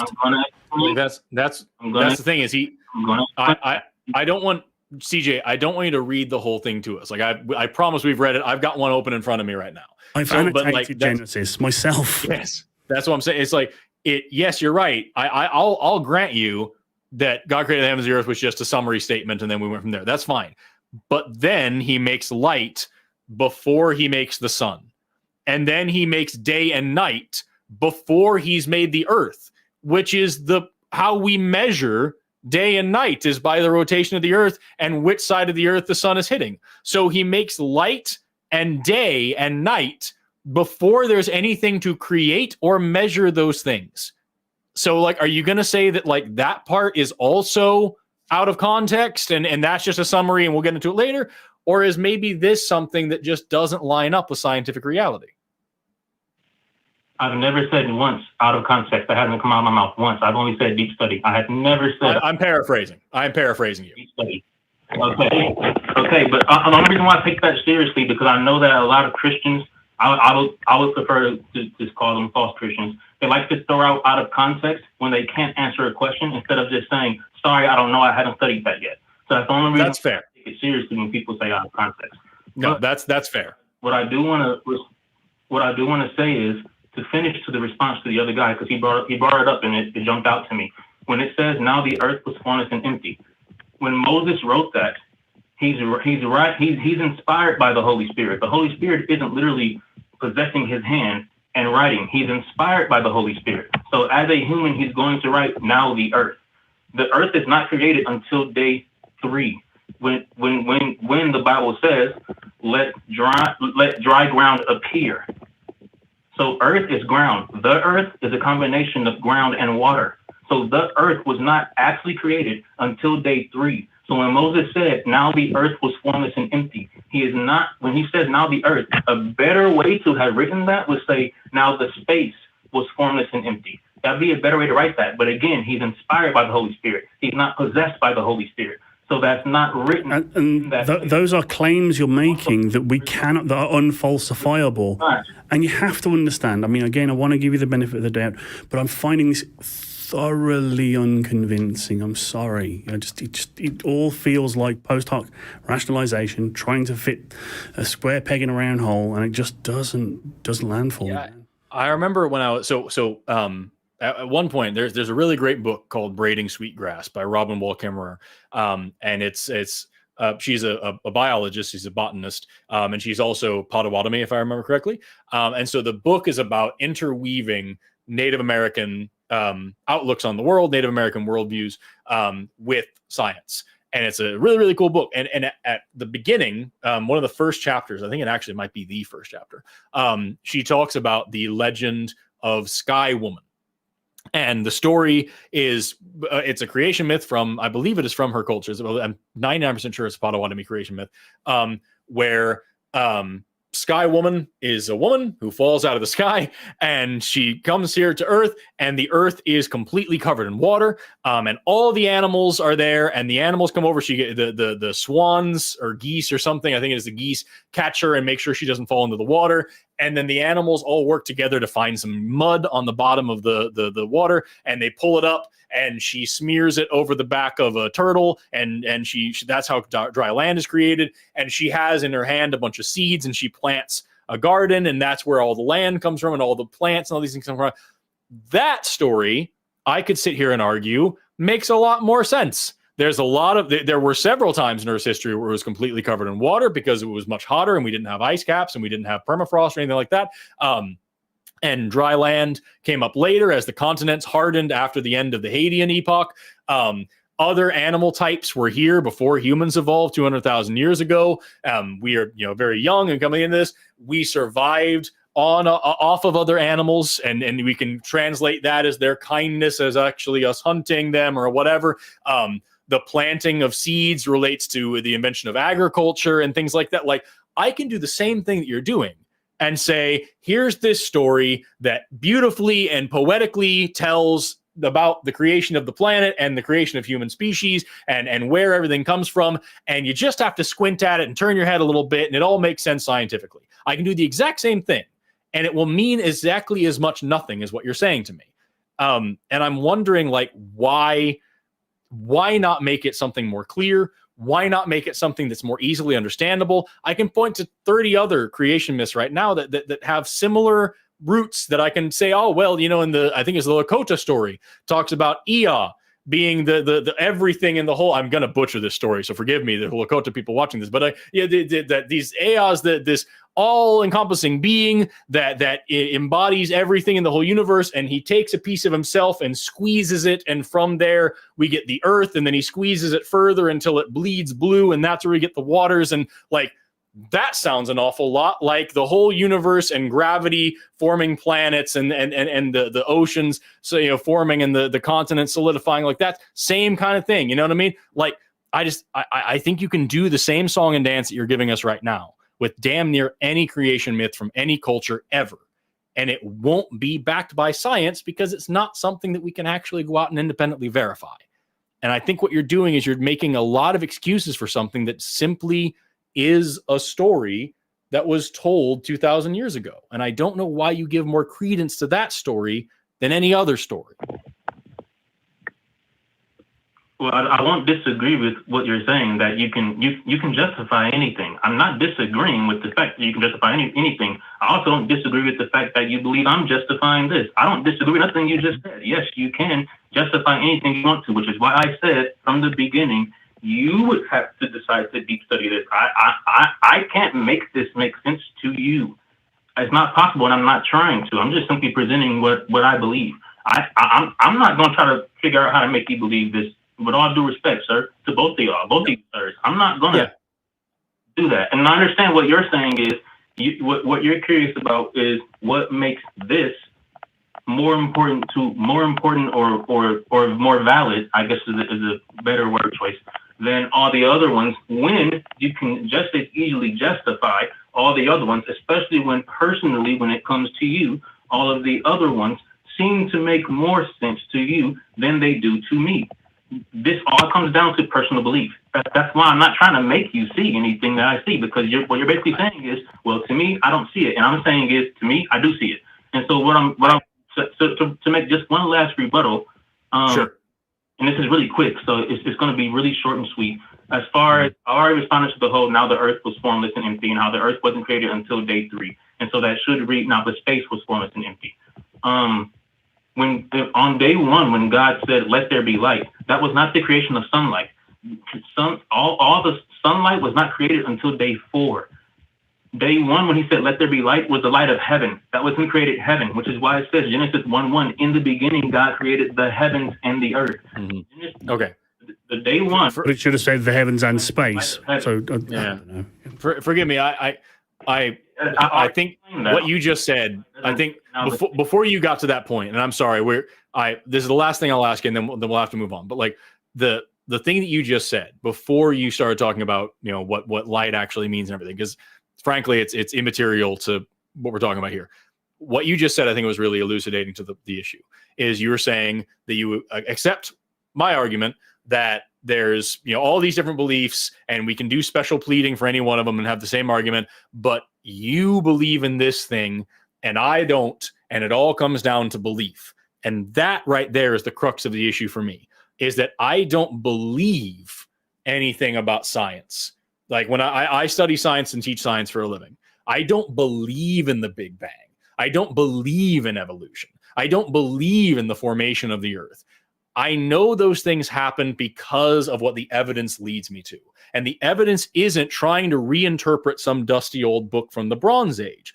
It's looking at what the universe actually says and changing my mind when new evidence comes along. We used to not believe in evolution, and then we had evidence for it and we changed our mind. We used to not believe in the age of the universe, and then we had new evidence come up and we changed our minds.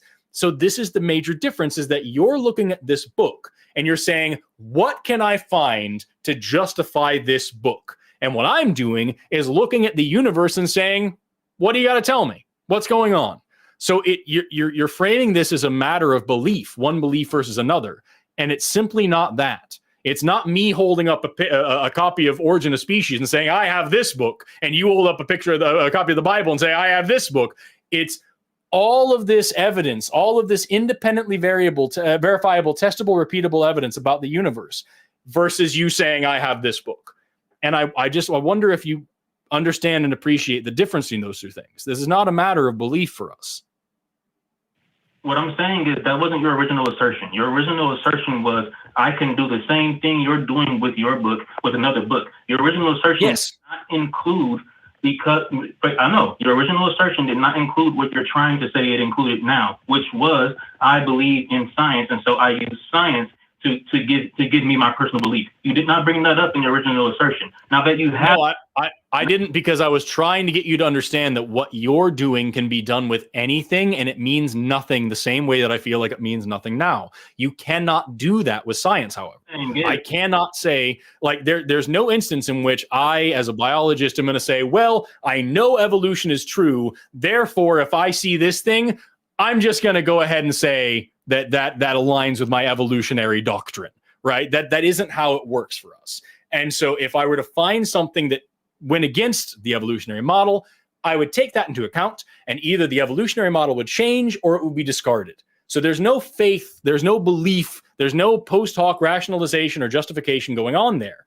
What you're doing is saying, here is the conclusion that I want, now I'll go find the evidence. And what I'm offering to you is that you can do that with anything and come up with the same wrong conclusion. What you could be doing instead is saying, here's the evidence, what conclusion can I draw from it? And if you do it that way, you're going to be right a lot more often, and you're not going to be able to back the Bible.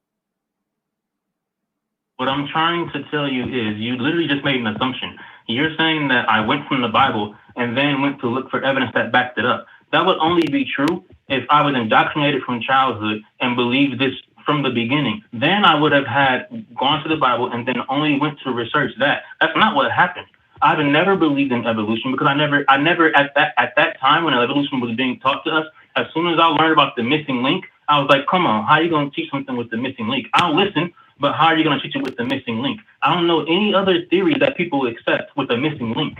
I don't know anybody that accepts any other theories for life with the missing link. So no, that is no. I'm sorry. I promise I'm going to let you finish speaking, but just quickly, that causes me pain.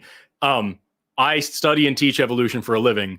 The missing link isn't a real concept in evolutionary biology. That is a creationist talking point that deliberately misrepresents evolution and creates a fallacious argument to make evolution seem like a just so story. That's not a real thing. And that's, I'm sorry, that's not a good reason. If you want to talk about evolution, we are out of time, but like, I would really like it if you would call back and ask questions about evolutionary science, because that is what I specialize in. And I bet you anything, especially based on what you just said, that you misunderstand it, and that's why you don't believe it. And I know you can turn that around and say the same thing about the Bible with me, but like, very often creationists will say they don't believe in evolution because of the missing link, or because how can random chance make something like an eyeball, or you just have faith in Darwin, or why are there still monkeys if humans came from monkeys, or any of these other things, which are really, really, really basic misunderstandings about the science that goes to show that you have been cheated out of your education of the actual science. If you want to address that, you can. If you want to finish what you're saying, you can, and then we'll move on. Yeah, I'll finish this last thing, because what you're doing is you're making a lot of assumptions based on other Christians you talk to.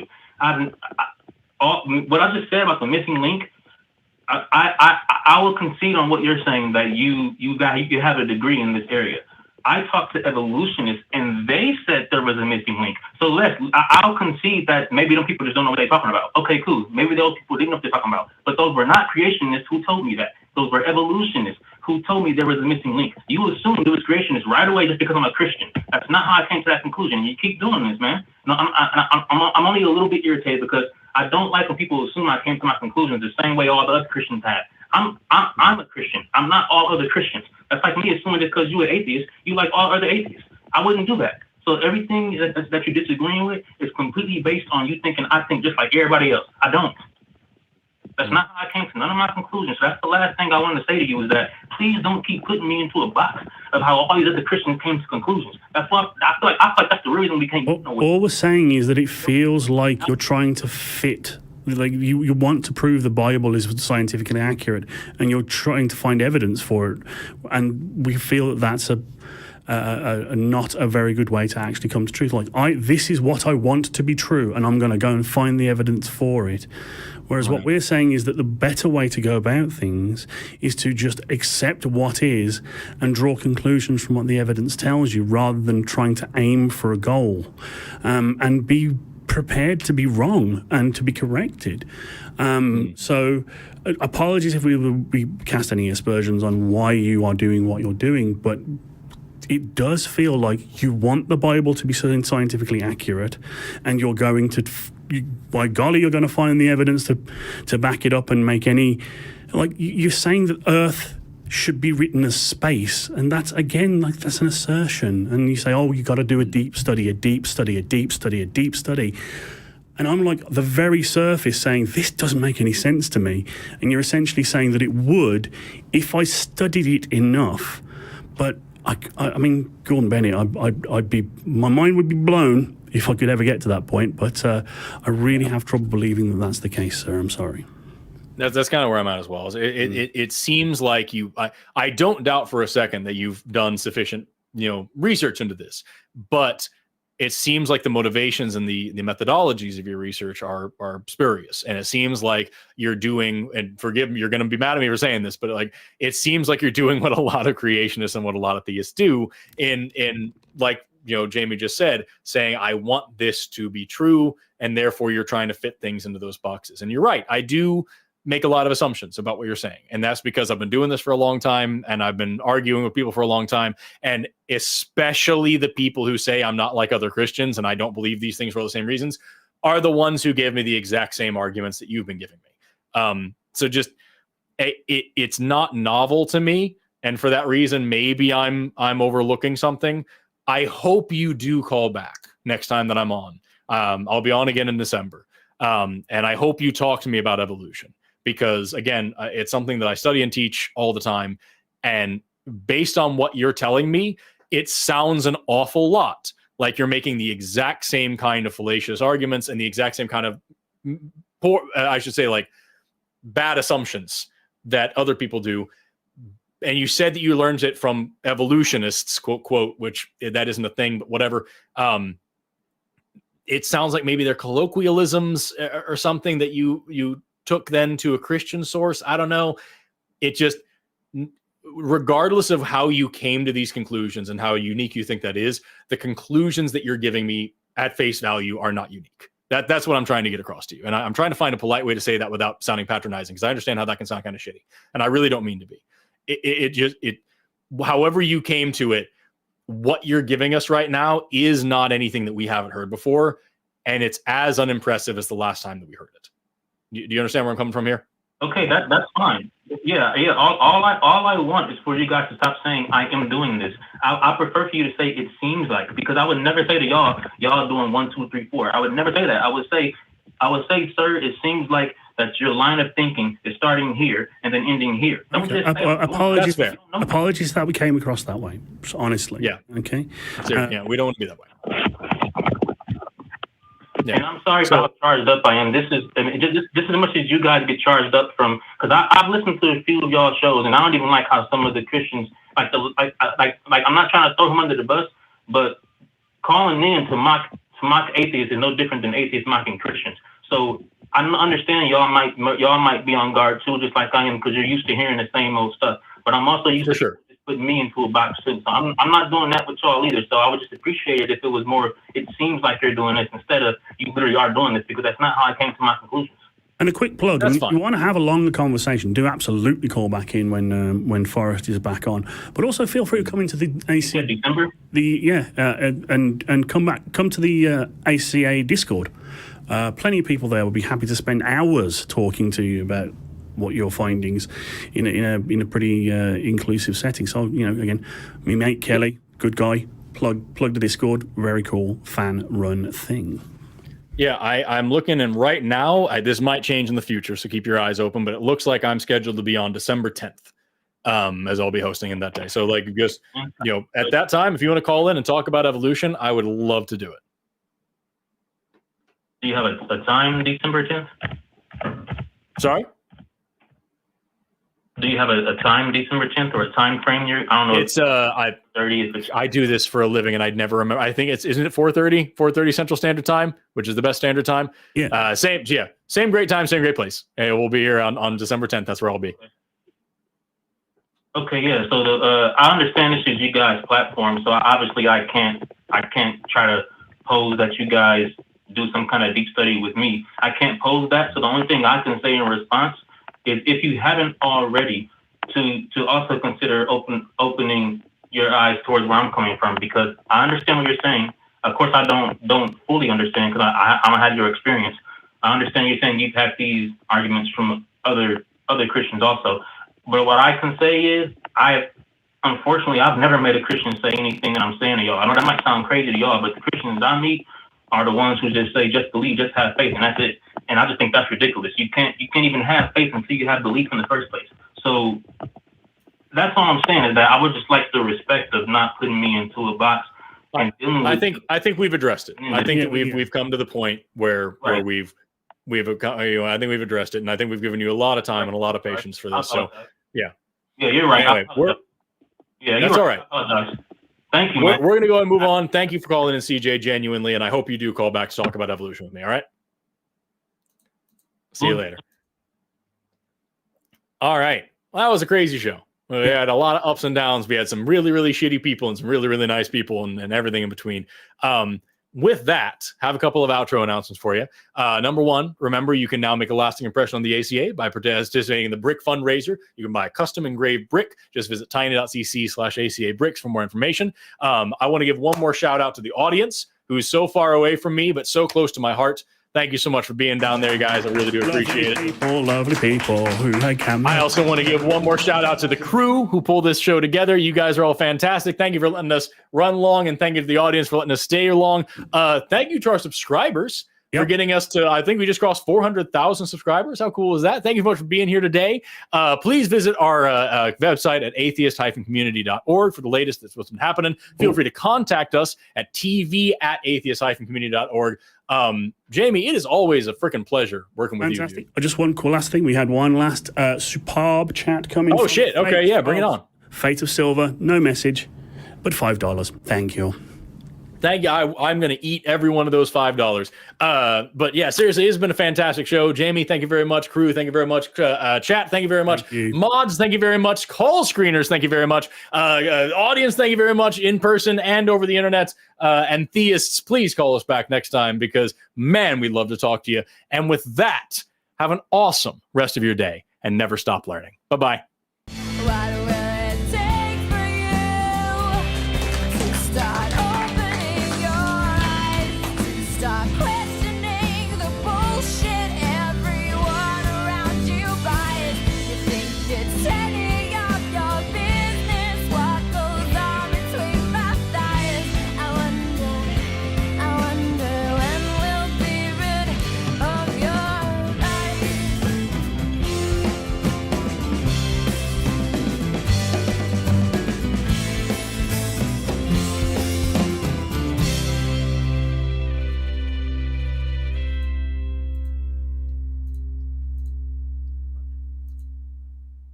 Watch Talk Heathen live Sundays at 1 p.m. Central. Visit tiny.cc/YTTH and call into the show at 512-991-9242 or connect to the show online at tiny.cc/callth.